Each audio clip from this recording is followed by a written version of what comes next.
গাছ বানাতে পেরেছে নাকি, ব্রিজ বানাতে পেরেছে নাকি? তার মানে মুসা নবী শেষ, সাথে সাথে মুসা নবীর মুআজিজাটাও শেষ। যেরকম ঠিক কিনা? মুসা নবী চলে গেলেন, মুসা নবীর মুআজিজাও চলে গেল।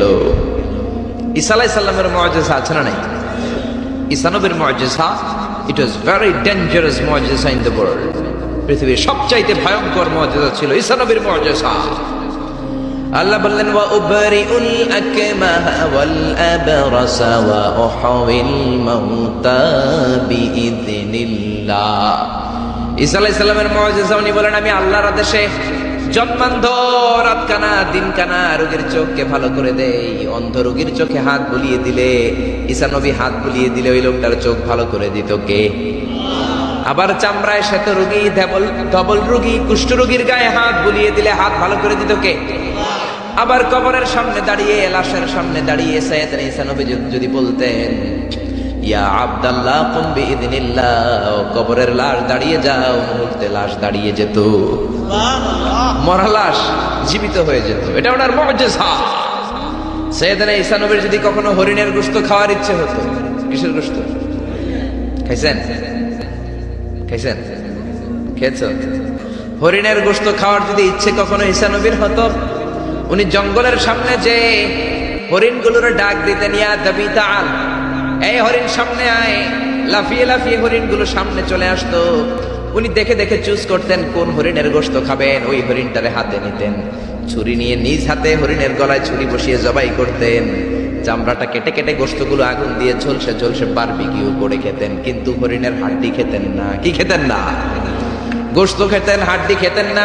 হাড্ডিগুলোর স্তূপ করে জমা করে রাখতেন। খাওয়ার পরে হাড্ডির দিকে ইঙ্গিত করে বলতেন কুম বিইذনিল্লাহ, ও হরিণের মরা হাড্ডি, আল্লাহর আদেশে জীবিত হয়ে জঙ্গলে চলে যা। বলতে দেরি হতো, মরা হাড্ডি থেকে জীবিত হরিণ হয়ে জঙ্গলে যেতে দেরি হতো না। এটা ঈসা আলাইহিস সালামের মুআজিজা। উনি মৃত জিনিসকে জীবিত করতে পারতেন। উনিও চতুর্থ আকাশে চলে গেলেন। উনি চলে যাওয়ার পরে ওনার কোন খ্রিস্টান উম্মাত কোন অন্ধ রোগীর চোখের মধ্যে হাত বুলালে চোখ ভালো হবে নাকি? চোখের পাওয়ার যেটা আছে ওইটাও যাবে, ঠিক কিনা? ধবল রোগী, শ্বেত রোগী, কুষ্ঠ রোগীর গায়ের মধ্যে হাত বুলিয়ে দিলে রোগ ভালো হবে নাকি? মরা লাশের সামনে দাঁড়িয়ে যদি বলে কুম বিইذনিল্লাহ, ও লাশ তুই মুহূর্তের মধ্যে জীবিত হয়ে দাঁড়িয়ে যা, লাশ দাঁড়াবে নাকি? এই ঈদগাতে মাঝে মাঝে জানাজার নামাজ হয় না? ধরেন আজকে একটা জানাজার নামাজ, সামনে লাশ, আপনারা দাঁড়ায় আছেন। একজন সামনে যায়, লাশের সামনে যায় বলে এই লাশ তুই দাঁড়া, এই তুই দাঁড়া। আপনারা কি বলবেন? বলবেন লাশ দাঁড়ানোর আগে তুমি একটা পাবনার টিকিট কেটে আসো। জোরে বলেন ঠিক না? কারণ মাথার মধ্যে ঝামেলা ঢুকেছে, পাগলামি ঢুকেছে, লাশ দাঁড়াবে না, আর লাশ দাঁড় করে না তো ঈসা নবীর মুআজিজা। জোরে কোন ঠিক না? তার মানে ঈসা নবী চলে গেলেন, ওনার মুআজিজাও চলে গেল। ওনার মুআজিজা কেউ দেখাতে পারে না। ঈসা নবী শেষ, সাথে সাথে মুআজিজাও শেষ। খেয়াল করে বুঝেন। দাউদ নবী চলে গেলেন, দাউদ নবীর মুআজিজাও চলে গেল। মুসা নবী চলে গেলেন, মুসা নবীর মুআজিজাও চলে গেল। ঈসা আলাইহিস সালাম চলে গেলেন, ঈসা নবীর মুআজিজাও চলে গেল। বিশ্ব নবী চলে গেলেন, বিশ্ব নবীর মুআজিজা কোরআন কি চলে গিয়েছে নাকি? বিশ্ব নবীর সবচাইতে দামি মুআজিজা কোরআন আছে না নাই? বিশ্ব নবী ইন্তেকাল করলেন, বিশ্ব নবীর উপর নাজিল হওয়া সবচাইতে দামি মুআজিজা কোরআন কি ইন্তেকাল করেছে নাকি? কোরআন ইন্তেকাল করে নাই, কোরআন মরে যায় নাই, কোরআন চলে যায় নাই। Up to the day of judgement, up to the day of resurrection কোরআন থাকবে। কোরআন হেদায়েতের আলো ছড়িয়ে যাবে। চিল্লায় বলেন ঠিক কিনা? এজন্য জীবনের সব অঙ্গনে এই কোরআন মানতে রাজি আছেন তো? কিছু মানবেন, কিছু মানবেন না এমন না তো? তাফসিরুল কোরআনে আসবেন তো? একদল আছে তাফসিরুল কোরআন, এটা ভালো লাগে। তাফসিরুল কোরআন এই শব্দটাই তাদের ভালো লাগে। তাফসিরুল কোরআন শুনলেই এদের গায়ে চুলকানি হয়, আছে না নাই? নামাজের রোজার ধারে ধারে না, তাফসির মাহফিল চোখে সয় না। জোরে কোন ঠিক কিনা? নামাজ রোজার ধারে ধারে না, তাফসির মাহফিল চোখে সয় না। শুধু খেলে কবু একবার ওই গুনাতি হাত তোর ফাঁকি দিলি,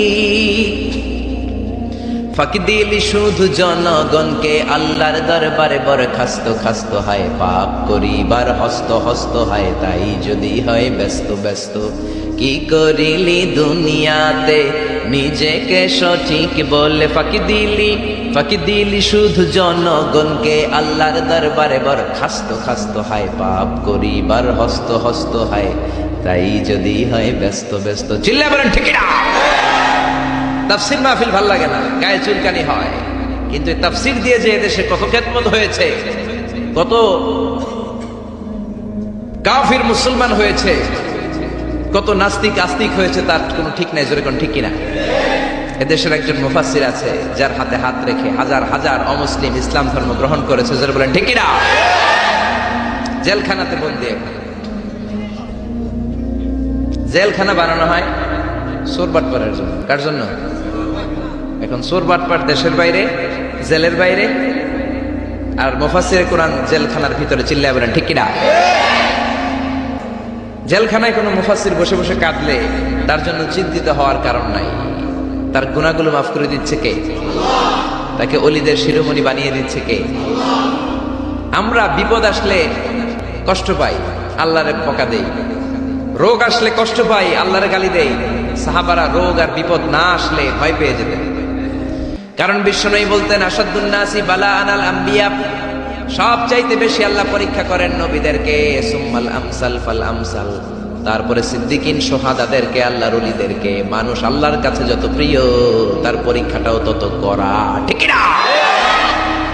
এজন্য জেলখানায় কেউ থাকলে তার জন্য অত কষ্টের দরকার নাই, চিন্তার দরকার নাই। তার মর্যাদা বাড়িয়ে দিচ্ছে কে?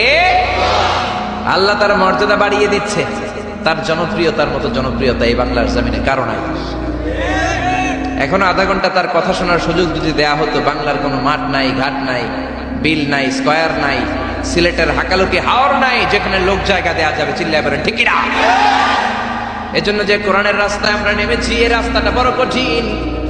কালিমার দাওয়াত আপনি দিবেন, কালিমার কথা বলবেন, কালিমার পক্ষে থাকবেন, এই জিনিসটা এত সোজা না। কেউ এখন দ্বিতীয় খণ্ড পড়ার দরকার আছে না নাই? দ্বিতীয় খণ্ড তো তার কাছে নাই। তিনি একবার ইন্ডিয়ার পুরাতন লাইব্রেরিগুলোকে তন্ন তন্ন করে খুঁজে দ্বিতীয় খণ্ড জোগাড় করলেন, সেটাও পড়লেন। পরে তিনি অবাক। তিনি কমেন্ট করলেন, I have scanned a lot of biographies in my life, but the biography of last messenger Muhammad was an unique, unparalleled and fantastic biography I've ever read. চিল্লায় বলেন আল্লাহু আকবার। আমি ভারতের নেতা মহাত্মা গান্ধী অনেকের জীবনী পড়লাম, কিন্তু মুসলমানদের নবী মুহাম্মাদের জীবনীর মতো কোনো জীবনী পাই নাই। এই জীবনীটা, এটা একটা ইউনিক, আনপ্যারালাল, ফ্যান্টাস্টিক জীবনী, যে জীবনীর সাথে কারো জীবনীর কোনো মিল নাই। পড়েন সুবহানাল্লাহ। এটা কোনো মুসলমানের কথা না, হিন্দুর কথা? এটা হিন্দুর কথা। ইংলিশ লিটারেচার নিয়ে যারা পড়াশোনা করো তোমরা, জর্জ বার্নার্ড শোর নাম শুনে থাকবে, শুনেছো? তিনি লিখেছেন বিশ্বনবীর বায়োগ্রাফি পড়ে, I've studied him, the wonderful man. In my opinion, far from being antichrist, and he must be called the savior of humanity. আমি মুহাম্মাদের জীবনীটাকে ব্যক্তিগতভাবে পড়েছি। আমার পক্ষ থেকে তাকে খ্রিস্টান বিরোধী বলাতে দূরের কথা, তাকে মানবতার ত্রাণকর্তা বলতে হবে। চিল্লায় বলেন সুবহানাল্লাহ। ব্লগ লিখে লিখে বিশ্বনবীর জীবনীর ব্যাপারে কুৎসা রটনা করে, গালি দেয়, আর ফতুয়া ছড়ায়। নবী কেন এতগুলো বিয়ে করলো? 11 জন বিবি কেন তার? 2 জন দাসী কেন তার? এগুলো তাদের চোখে পড়ে, কিন্তু 25 বছরের একজন তাগড়া যুবক 40 বছরের একজন প্রৌঢ় নারীকে যে বিয়ে করেছে, সেটা তাদের চোখে পড়ে না। এই মহামানবটা একটা কুমারী নারীকে বিয়ে করেছে, আয়েশা, বাকি সবগুলো ছিল বিধবা। খাদিজা শুধু 40 বছরের প্রৌঢ় নারী নয়, বিশ্বনবীর সংসারে আসার আগেও খাদিজার আরো 2টা বিয়ে হয়েছে। খাদিজার গর্ভে অনেকগুলো সন্তান এসেছে, এগুলো তারা দেখে না। তিনি বিধবাদেরকে স্থান দিয়েছেন, প্রত্যেকটা বিয়ে আল্লাহর আদেশে করেছেন। চিল্লায় বলেন আল্লাহু আকবার। মায়েশার চেহারাটা সাইয়েদনা জিবরাইল রেশমি কাপড়ের মধ্যে করে বিশ্বনবীর কাছে এসে বললেন, ইয়া রাসূলুল্লাহ, দেখেন তো মেয়েটাকে কেমন লাগে। বিশ্বনবী বললেন, ভালো লাগে, কিন্তু মেয়েটা কার? সাইয়েদনা জিবরাইল বললেন, আপনার বন্ধু আবু বকরের মেয়ে, পছন্দ হয় কিনা বলেন। বিশ্বনবী বললেন হয়। তার কয়েকদিন পরে ডিরেক্ট প্রপোজ, আল্লাহর কাছ থেকে সরাসরি প্রপোজাল এসেছে। জিব্রাইল ছবি নিয়ে এসে বললেন, ইয়া রাসূলুল্লাহ, আল্লাহ প্রপোজাল পাঠিয়েছেন, বিয়ের প্রস্তাব। আমি হলাম বিয়ের ঘটক, আল্লাহ হলেন বিয়ের কাজী। বিশ্বনবী বললেন, জিব্রাইল রে, তুমি যদি বিয়ের ঘটক হও, আল্লাহ যদি হয় বিয়ের কাজী, আমি মুহাম্মদ রাজি। বিয়ে হয়ে গেল। এভাবে প্রত্যেকটা বিয়ে বিশ্বনবী সাল্লাল্লাহু আলাইহি ওয়াসাল্লাম আল্লাহ তাআলার অর্ডার পেয়ে করেছেন, নিজের মন গড়া করে নাই। ওই নবীর বিরুদ্ধে যারা কথা বলে, এগুলো মানুষ নয়, এগুলো অমানুষ। জোরে বলেন ঠিক কিনা? এগুলো জাহান্নামের নরকীট আর পিতৃ পরিচয়হীন জারদ সন্তান। জোরে বলেন ঠিক কিনা?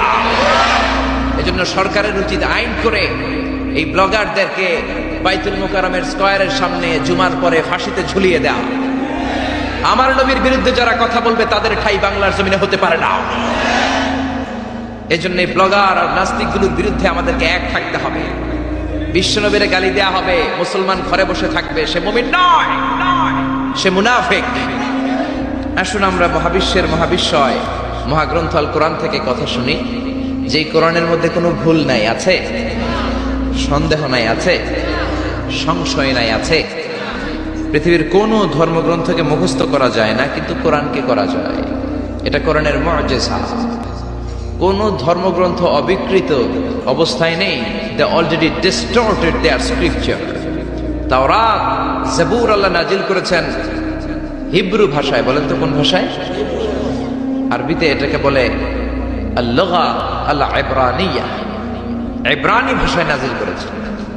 ইনজিলকে আল্লাহ তাআলা নাজিল করেছেন সুরিয়ানি ভাষায়। আর এই কোরআনকে আল্লাহ তাআলা নাজিল করেছেন কোন ভাষায়? রব্বুল আলামিন বলেন, ইন্না আনজালনাহু কুরআনান আরাবিয়্যান লাআল্লাকুম তাআকিলুন। ও নবী, এই কোরআনকে আমি সুরিয়ানি ভাষায় পাঠাই নাই, ইব্রানি ভাষায় পাঠাই নাই, চাইনিজ ভাষায় পাঠাই নাই, ইংলিশ ভাষায় পাঠাই নাই। কোরআনকে আল্লাহ কোন ভাষায় পাঠালেন? এজন্য আরবি শিখতে রাজি আছেন তো? ছেলে মেয়েদেরকে কোরআনের ভাষা শিখাবেন। কোরআনের ভাষা আরবি ভাষা। কোরআনের ভাষা শিখলে ফ্যামিলিটারে বরকতময় করে দিবে কে? আবার এই কোরআনটাকে রব্বুল আলামিন বিশ্ব নবীর জীবনে সবচাইতে দামি মুআজিজা করে পাঠালেন। মুআজিজা মানে হচ্ছে মিরাকেল। মিরাকেল মানে হচ্ছে অলৌকিক বিষয়। সব নবীকে আল্লাহ মিরাকেল দেন। নবী তার এলাকার লোকদেরকে এই মিরাকেল দেখান। এই মিরাকেল দেখিয়ে দেখিয়ে নবী তাদেরকে ইমানদার বানান। সব নবীকে মিরাকেল দেখে। মিরাকেল, আবার মিরাকেল আক্কেল একটা কি যেন আছে, ওইটা না। অলৌকিক বিষয় যেটা নবী দেখান এলাকার। বিশ্ব নবীকে আল্লাহ এরকম অনেক মিরাকেলস দিয়েছেন, অলৌকিক বিষয় দিয়েছেন। বিশ্ব নবী আঙ্গুল দিয়ে চাঁদের মধ্যে ইশারা করেছেন, চাঁদ ভেঙে দুই ভাগ হয়েছে। কোন ঠিক কিনা? এটা অলৌকিক বিষয় না? আপনি আমি পারবো? পৃথিবীর কোন আল্লাহর ওলি পারবে? কিন্তু বিশ্বনবী পেরেছেন। চিল্লায় বলেন ঠিক কিনা? এরকম হাজার হাজার মুআজিজা রব্বুল আলামিন বিশ্বনবীকে দান করেছেন। কিন্তু হাজার মুআজিজার মধ্য থেকে বিশ্বনবীর জীবনে সবচাইতে দামি মুআজিজার নাম হলো কোরআন। কি নাম? চিল্লায় বলেন কি নাম? এই কোরআন হচ্ছে জীবিত মুআজিজা, a live miracle in the story of last messenger. সব নবীকে এরকম আল্লাহ মিরাকেল দিয়েছেন, অলৌকিক বিষয়। দাউদ আলাইহিস সালামের মিরাকেল মুআজিজা ছিল নাই। ওয়া আলান্না লাহুল হাদীদ।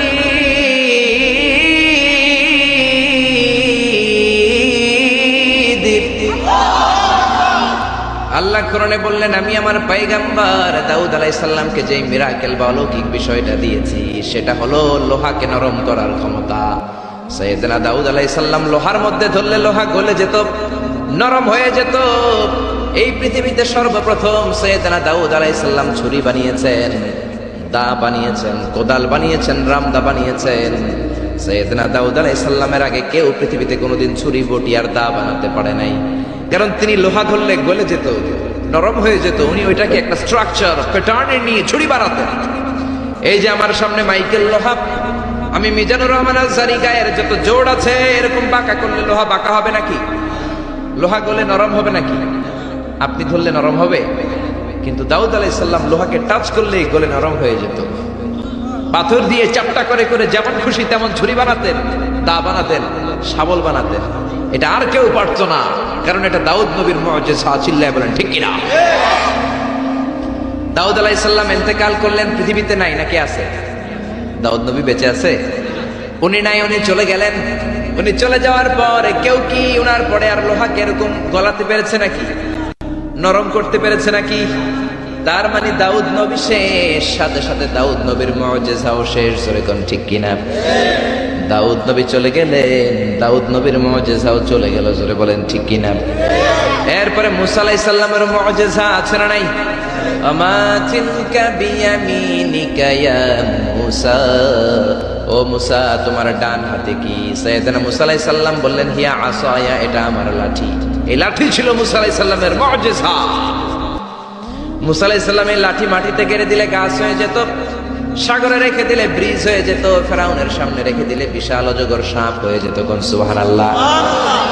মুসা আলাইহিস সালাম চলে গেলেন, ইন্তেকাল করলেন, কিন্তু ওনার লাঠিটা পৃথিবীতে ছিল। মুসা নবী মরে গেলেন, কিন্তু ওনার লাঠি ছিল। কিন্তু উনি চলে যাওয়ার পরে ওনার এই লাঠিটা দিয়ে কেউ কোনোদিন সাপ বানাতে পেরেছে নাকি? গাছ বানাতে পেরেছে নাকি? ব্রিজ বানাতে পেরেছে নাকি? তার মানে মুসা নবী শেষ, সাথে সাথে মুসা নবীর মুআজিজাটাও শেষ। যেরকম ঠিক কিনা? মুসা নবী চলে গেলেন, মুসা নবীর মুআজিজাও চলে গেল। ঈসা আলাইহিস সালামের মুআজিজা আছে না নাই? ঈসা নবীর মুআজিজা, ইট ওয়াজ ভেরি ডেঞ্জারাস মুআজিজা ইন দ্য ওয়ার্ল্ড। পৃথিবীর সবচাইতে ভয়ঙ্কর মুআজিজা ছিল ঈসা নবীর মুআজিজা। আল্লাহ বললেন, ওয়া উবরিউল আকমাহা ওয়াল আবরাসা ওয়া উহয়িল মাউতা বিইذনিল্লাহ। ঈসা আলাইহিস সালামের মুআজিজা, উনি বলেন, আমি আল্লাহর আদেশে জন্মান্ধ, রাত কানা, দিন কানা রোগীর চোখকে ভালো করে দেই। অন্ধ রোগীর চোখে হাত বুলিয়ে দিলে, ঈসা নবী হাত বুলিয়ে দিলে ওই লোকটার চোখ ভালো করে দিত কে? আবার চামড়ায় শ্বেত রোগী, ধবল রোগী, কুষ্ঠ রোগীর গায়ে হাত বুলিয়ে দিলে হাত ভালো করে দিত কে? আবার কবরের সামনে দাঁড়িয়ে, লাশের সামনে দাঁড়িয়ে সাইয়েদনা ঈসা নবী যদি বলতেন, ইয়া আব্দাল্লাহ কুম বিইذনিল্লাহ, কবরের লাশ দাঁড়িয়ে যাও, মুহূর্তে লাশ দাঁড়িয়ে যেত, মরা লাশ জীবিত হয়ে যেত। এটা ওনার মুআজিজা। সাইয়েদনা ঈসা নবীর যদি কখনো হরিণের গোশত খাওয়ার ইচ্ছে হতো, কিসের গোশত খাইছেন? খাইছেন? খেয়েছো? হরিণের গোশত খাওয়ার যদি ইচ্ছে কখনো ঈসা নবীর হতো, উনি জঙ্গলের সামনে যে হরিণগুলোর ডাক দিতেন, ইয়া দাবি তাআল, এই হরিণ সামনে আয়।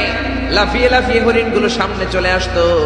উনি দেখে দেখে চুজ করতেন কোন হরিণের গোশত খাবেন, ওই হরিণটারে হাতে নিতেন, ছুরি নিয়ে নিজ হাতে হরিণের গলায় ছুরি বসিয়ে জবাই করতেন।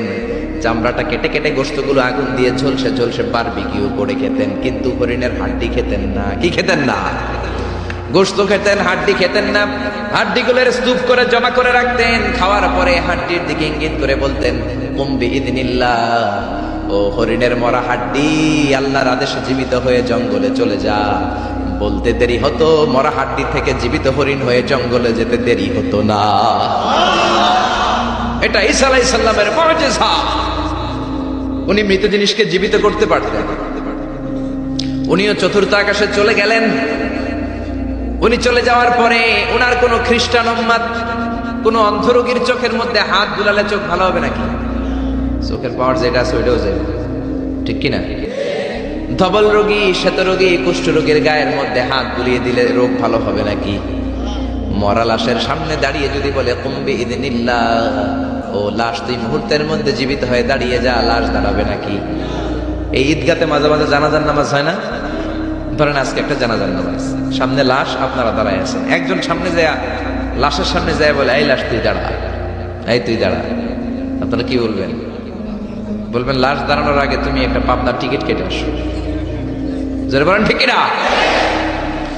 কারণ মাথার মধ্যে ঝামেলা ঢুকেছে, পাগলামি ঢুকেছে, লাশ দাঁড়াবে না, আর লাশ দাঁড় করে না তো ঈসা নবীর মুআজিজা। জোরে কোন ঠিক কিনা? তার মানে ঈসা নবী চলে গেলেন, ওনার মুআজিজাও চলে গেল। ওনার মুআজিজা কেউ দেখাতে পারে না। ঈসা নবী শেষ, সাথে সাথে মুআজিজাও শেষ। খেয়াল করে বুঝেন, দাউদ নবী চলে গেলেন, দাউদ নবীর মুআজিজাও চলে গেল। মুসা নবী চলে গেলেন, মুসা নবীর মুআজিজাও চলে গেল। ঈসা আলাইহিস সালাম চলে গেলেন, ঈসা নবীর মুআজিজাও চলে গেল। বিশ্ব নবী চলে গেলেন, বিশ্ব নবীর মুআজিজা কোরআন কি চলে গিয়েছে নাকি? বিশ্বনবীর সবচাইতে দামি মুজিজা কোরআন আছে না নাই? বিশ্বনবী ইন্তেকাল করলেন, বিশ্বনবীর উপর নাজিল হওয়া সবচাইতে দামি মুজিজা কোরআন কি ইন্তেকাল করেছে নাকি? কোরআন ইন্তেকাল করে নাই, কোরআন মরে যায় নাই, কোরআন চলে যায় নাই। Up to the day of judgement, up to the day of resurrection কোরআন থাকবে। কোরআন হেদায়েতের আলো ছড়িয়ে যাবে। চিল্লায় বলেন ঠিক কিনা? এজন্য জীবনের সব অঙ্গনে এই কোরআন মানতে রাজি আছেন তো? কিছু মানবেন কিছু মানবেন না এমন না তো? তাফসিরুল কোরআনে আসবেন তো? একদল আছে তাফসিরুল কোরআন, এটা ভালো লাগে না। তাফসিরুল কোরআন এই শব্দটাই তাদের ভালো লাগে না। তাফসিরুল কোরআন শুনলে এদের গায়ে চুলকানি হয়, আছে না নাই? নামাজ রোজার ধারে ধারে না, তাফসির মাহফিল চোখে সয় না। জোরে কোন ঠিক কিনা? নামাজ রোজার ধারে ধারে না, তাফসির মাহফিল চোখে সয় না। শুধু খেলে কভু একবার ওই গুনাতি হাত তোর ফাঁকি দিলি শুধু জনগণকে আল্লাহর দরবারে বরখাস্ত খাস্ত হয়। পাপ করিবার হস্ত হস্ত হয়, তাই যদি হয় ব্যস্ত ব্যস্ত। কি করিলি দুনিয়াতে নিজেকে সঠিক বলে ফাঁকি দিলি শুধু জনগণকে আল্লাহর দরবারে বরখাস্ত খাস্ত হয়। পাপ করিবার হস্ত হস্ত হয়, তাই যদি হয় ব্যস্ত ব্যস্ত। চিল্লায় বলেন ঠিক না? তাফসির মাহফিল ভাল লাগে না, গায়ে চুলকানি হয়। কিন্তু তাফসির দিয়ে যে এদেশে কত জ্ঞানমত হয়েছে, কত কাফির মুসলমান হয়েছে, কত নাস্তিক আস্তিক হয়েছে, তার কোনো ঠিক নাই। জোরে কোন ঠিক কিনা? এদেশের একজন মুফাসসির আছে যার হাতে হাত রেখে হাজার হাজার অমুসলিম ইসলাম ধর্ম গ্রহণ করেছে। জোরে বলেন ঠিক কিনা? জেলখানাতে বন্দী। জেলখানা বানানো হয় চোর বাটপারের জন্য। কার জন্য? এখন চোর বাটপার দেশের বাইরে, জেলের বাইরে, আর মুফাসসিরে কোরআন জেলখানার ভিতরে। চিল্লায় বলেন ঠিক কিনা? জেলখানায় কোনো মুফাসসির বসে বসে কাঁদলে তার জন্য চিন্তিত হওয়ার কারণ নাই। তার গুনাহগুলো মাফ করে দিচ্ছে কে? তাকে ওলিদের শিরোমণি বানিয়ে দিচ্ছে কে? আমরা বিপদ আসলে কষ্ট পাই, আল্লাহরে বকা দেই। রোগ আসলে কষ্ট পাই, আল্লাহরে গালি দেই। সাহাবারা রোগ আর বিপদ না আসলে ভয় পেয়ে যেতেন। কারণ বিশ্বনবী বলতেন, আসাদুন নাসি বালাআন আল আম্বিয়া, সবচাইতে বেশি আল্লাহ পরীক্ষা করেন নবীদেরকে, সুম্মাল আমসাল ফাল আমসাল, তারপরে সিদ্দিকিন শুহাদাদেরকে, আল্লাহর ওলিদেরকে। মানুষ আল্লাহর কাছে যত প্রিয়, তার পরীক্ষাটাও তত কড়া। ঠিক না? এজন্য জেলখানায় কেউ থাকলে তার জন্য অত কষ্টের দরকার নাই, চিন্তার দরকার নাই। তার মর্যাদা বাড়িয়ে দিচ্ছে কে? আল্লাহ তার মর্যাদা বাড়িয়ে দিচ্ছে। তার জনপ্রিয়তার মতো জনপ্রিয়তা এই বাংলার জমিনে কারো নাই। এখন আধা ঘন্টা তার কথা শোনার সুযোগ যদি দেয়া হতো, বাংলার কোনো মাঠ নাই, ঘাট নাই, বিল নাই, স্কয়ার নাই, সিলেটের হাকালুকি হাওর নাই যেখানে লোক জায়গা দেয়া যাবে। চিল্লায় বলেন ঠিক না? এজন্য যে কোরআনের রাস্তায় আমরা নেমেছি, এই রাস্তাটা বড় কঠিন। কালিমার দাওয়াত আপনি দিবেন, কালিমার কথা বলবেন, কালিমার পক্ষে থাকবেন, এই জিনিসটা এত সোজা না। কেউ আপনার রাস্তায় ফুল বিছিয়ে রাখবে না। এ রাস্তা কুসুমাস্তীর্ণ নয়, এটা কণ্টকাকীর্ণ। আপনাকে ঝুঁকি নিয়ে কথা বলতে হবে, আপনাকে ঝুঁকি নিয়ে ময়দানে কাজ করে যেতে হবে, ঝুঁকি নিয়ে কালিমার দাওয়াত দিতে হবে। চিল্লায় বলেন ঠিক না? এই কালিমার পথে আমরা উঠেছি, এই কোরআনের পথে আমরা নেমেছি। দুনিয়ার কোনো কিছু দিয়ে এই কোরআনের রাস্তা থেকে ফেরানো যাবে না। এখন ঠিক কিনা? বিশ্বনবীর কাছে অনেক প্রস্তাব ছিল। কাফিরেরা 3 দফা প্রস্তাব দিল। আব্দুল্লাহর বেটা মুহাম্মদ 3 দফা প্রস্তাব। কয় দফা? ও মুহাম্মদ, মদিনার নেতা হতে চাও? 1 দফা, নেতা বানিয়ে দেব। সম্পদ চাও? সম্পদ দিয়ে দেব। সুন্দরী নারী চাও? নারী দিয়ে দেব। এই কালেমার দাওয়াত ছেড়ে দাও, কোরআনের তাফসীর ছেড়ে দাও। বিশ্বনবী বললেন, তোমাদের দফা 3টা, আমার দফা 1টা। সবাই বলল, তোমার কি দফা? বিশ্বনবী বললেন, লা ওয়াদাউ শামসা ফি ইয়ামিনি, আর সম্পদ, নারী আর ক্ষমতা তো দূরের কথা, আকাশের সূর্যটা যদি ডান হাতে দাও, ওয়াল কামারা ফি ইয়াসারি, আকাশের চন্দ্রটা যদি বাম হাতে দাও, এই কোরআনের রাস্তা থেকে এক চুল পরিমাণ আমারে পিছনে সরানো যাবে না, যাবে না। ঠিক না? এজন্য কোরআনের পথে আমরা নেমেছি। আমরা ভয় পাই একজনকে, সে আল্লাহর খুশির জন্য এই পথে আমরা আন্দোলন চালিয়ে যাবো। জোরে বলেন ঠিক না? আমরা এই কোরআন নিয়ে মরতে চাই। কোরআনের পথে যেন আমরা থাকতে পারি, আল্লাহ যেন কবুল করে আমরা পড়ি। আমিন। আসুন সেই কোরআন থেকে আমরা কথা শুনি। সরাসরি কোরআন থেকে তাফসীর শুনে রাজি আছেন তো? কষ্ট হচ্ছে না তো? মন খারাপ করে দিলাম না তো? এই মুফাসসিরে কোরআনের কথা শুনলে সবার মন খারাপ হয়ে যায়। একজন মানুষের কত জনপ্রিয়তা। আমি আজকে 50 বছর কোরআনের তাফসীর করেছি সারা বাংলাদেশে, সারা পৃথিবীতে। আমাকে বানানো হয়েছে যুদ্ধ অপরাধী, আমাকে বানানো হয়েছে চোর, ডাকাত, হত্যাকারী, ধর্ষণকারী। আমি আল্লাহর নামে কসম করে বলছি, আল্লাহ তোমার ইজ্জতের কসম, তোমার সম্মানের কসম, 1971 সনের এক ফোঁটা বালি বা কাদা আমার গায়ে লাগে নাই, লাগে নাই, লাগে নাই। কিন্তু আপনারা তো ওনার কথা শুনে চোখের পানি ছেড়ে দিলেন। আমি কি আপনার জন্য 2 রাকাত নফল নামাজ পড়ে দোয়া করব? নেভার। আমি জাস্ট একটা দোয়া পরে ফু দিয়ে দিব। কিন্তু আপনারা তার জন্য নফল নামাজ পড়েও দোয়া করেছেন। আমি কি আপনার জন্য দুইটা রোজা রেখে দোয়া করব? আপনারা তো তার জন্য রোজা রেখেও দোয়া করেছেন। এদেশের মানুষ দেহের তাজা রক্ত বিলিয়ে দিতেও কোরআনের জন্য কুণ্ঠাবোধ করে না, চিল্লায় বলেন ঠিক কিনা? এই জন্য জীবনের সব অঙ্গনে সেই কোরআনের আইনগুলো মানার দরকার আছে না নাই? আল্লাহ আমাদেরকে to the right sense of direction, সঠিক পথে চলার তৌফিক দান করুক, উত্তম ফয়সালার দিকে যাওয়ার তৌফিক দান করুক। আমরা পড়ি আমিন। কোরআনের সবচেয়ে যে দামি আয়াত, ওই আয়াতটার তাফসীর আজকে করব। বিশ্বনবীকে জিজ্ঞেস করা হলো, আইয়ু আয়াতিন আযামু মিন কিতাবিল্লাহি ইনদাকা নবী, কোরআনের কোন আয়াতটা সবচাইতে বেশি দামি আপনি মনে করেন? বিশ্বনবী বললেন, আযমু আয়াতিন মিন কিতাবিল্লাহি আয়াতুল কুরসি। আল্লাহর কোরআনের মধ্যে 6666 আয়াত, কারো বর্ণনা মতে 6636 আয়াত, আরেক বর্ণনা মতে আরেকটা রিওয়ায়াত পাওয়া যায়। এই যতগুলো আয়াত কোরআনের মধ্যে আছে, সব চাইতে দামি আয়াতের নাম আয়াতুল কুরসি, ঠিক কি না? এতগুলো আয়াত থাকতে এটার দাম এত বাড়লো কেন? এটার এত মর্যাদাপূর্ণ আয়াত কেন? 5টা কারণে এই আয়াতের দাম বেশি। জোরে বলেন কয়টা? 1 নম্বরে আয়াতের মধ্যে রব্বুল আলামিন নিজের পরিচয় দিয়েছেন। একটা মাত্র আয়াত, কিন্তু এত সুন্দর করে চমৎকার করে রব্বুল আলামিন নিজের পরিচয়টা একটা আয়াতে দিয়েছেন। গোটা কোরআন তন্ন তন্ন করে তালাশ করলে আর কোনো জায়গায় এত সুন্দর পরিচয় আল্লাহর পাওয়া যায় না। এখন সুবহানাল্লাহ। এজন্য এই আয়াতটার দাম এত বেশি। আবার এই আয়াতের মধ্যে রব্বুল আলামিন তাওহীদের কথা বলেছেন। কিসের কথা? তাওহীদেরই মুর্শিদ আমার মুহাম্মাদের নাম বলো, মুহাম্মাদের নাম। আল্লাহর নাম জপলে বুঝতে পারি আল্লাহরই কালাম বলো, মুহাম্মাদের নাম। আল্লাহু আকবার। আল্লাহ তার একত্ববাদের ঘোষণা দিলেন, তিনি যে এক এবং একক। এই ঘোষণাটা আয়াতের মধ্যে আছে, এই জন্য আয়াতের মর্যাদা বাড়িয়ে দিয়েছে কে? আল্লাহ। আবার এই আয়াতের মধ্যে আল্লাহর 4টা সিফাতি নাম আছে। জোরে বলেন কয়টা? 1 নম্বরে আল হাইয়্যু, 2 নম্বরে আল কাইয়্যুম, 3 নম্বরে আল আলী, 4 নম্বরে আল আযীম। এই 4টা আল্লাহর সিফাতি নাম এই আয়াতের মধ্যে থাকার কারণে আয়াতের মর্যাদা বাড়িয়ে দিয়েছে কে? আবার এই একটা আয়াতে রব্বুল আলামিন তিনি যে কত ক্ষমতাবান, তার কুদরত যে কত বড়, তার জ্ঞানের সীমানা যে কত বড়, এগুলোর বর্ণনা দিয়েছেন। আবার এই আয়াতের মধ্যে আল্লাহ কুরসির বর্ণনা দিয়েছেন। কুরসি হচ্ছে পৃথিবীতে, মহাবিশ্বে আল্লাহ যে 4টা জিনিস সর্বপ্রথম তৈরি করেছে, আরশ, কুরসি, লৌহ, কলম, এই 4টা জিনিসকে মহাবিশ্বে আল্লাহ সর্বপ্রথম তৈরি করেছেন। এই কুরসির কথাও এই আয়াতের মধ্যে আছে না নাই? এই কুরসি শব্দটা থেকেই আয়াতের নামকরণ করা হয়েছে আয়াতুল কুরসি। এরপরে বিশ্বনবী আপনাদেরকে বললেন, মান কারা আয়াতুল কুরসি দুবুরা কুল্লি সালাতিন মাকতুবাতিন লাম ইয়ামনাহু মিন দুখুলিল জান্নাতি ইল্লাল মাউত।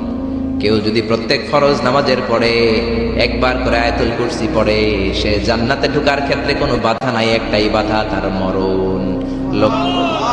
লোকটা মরে না, তাই জান্নাতে যায় না, মরলেই জান্নাতি। আল্লাহু আকবার।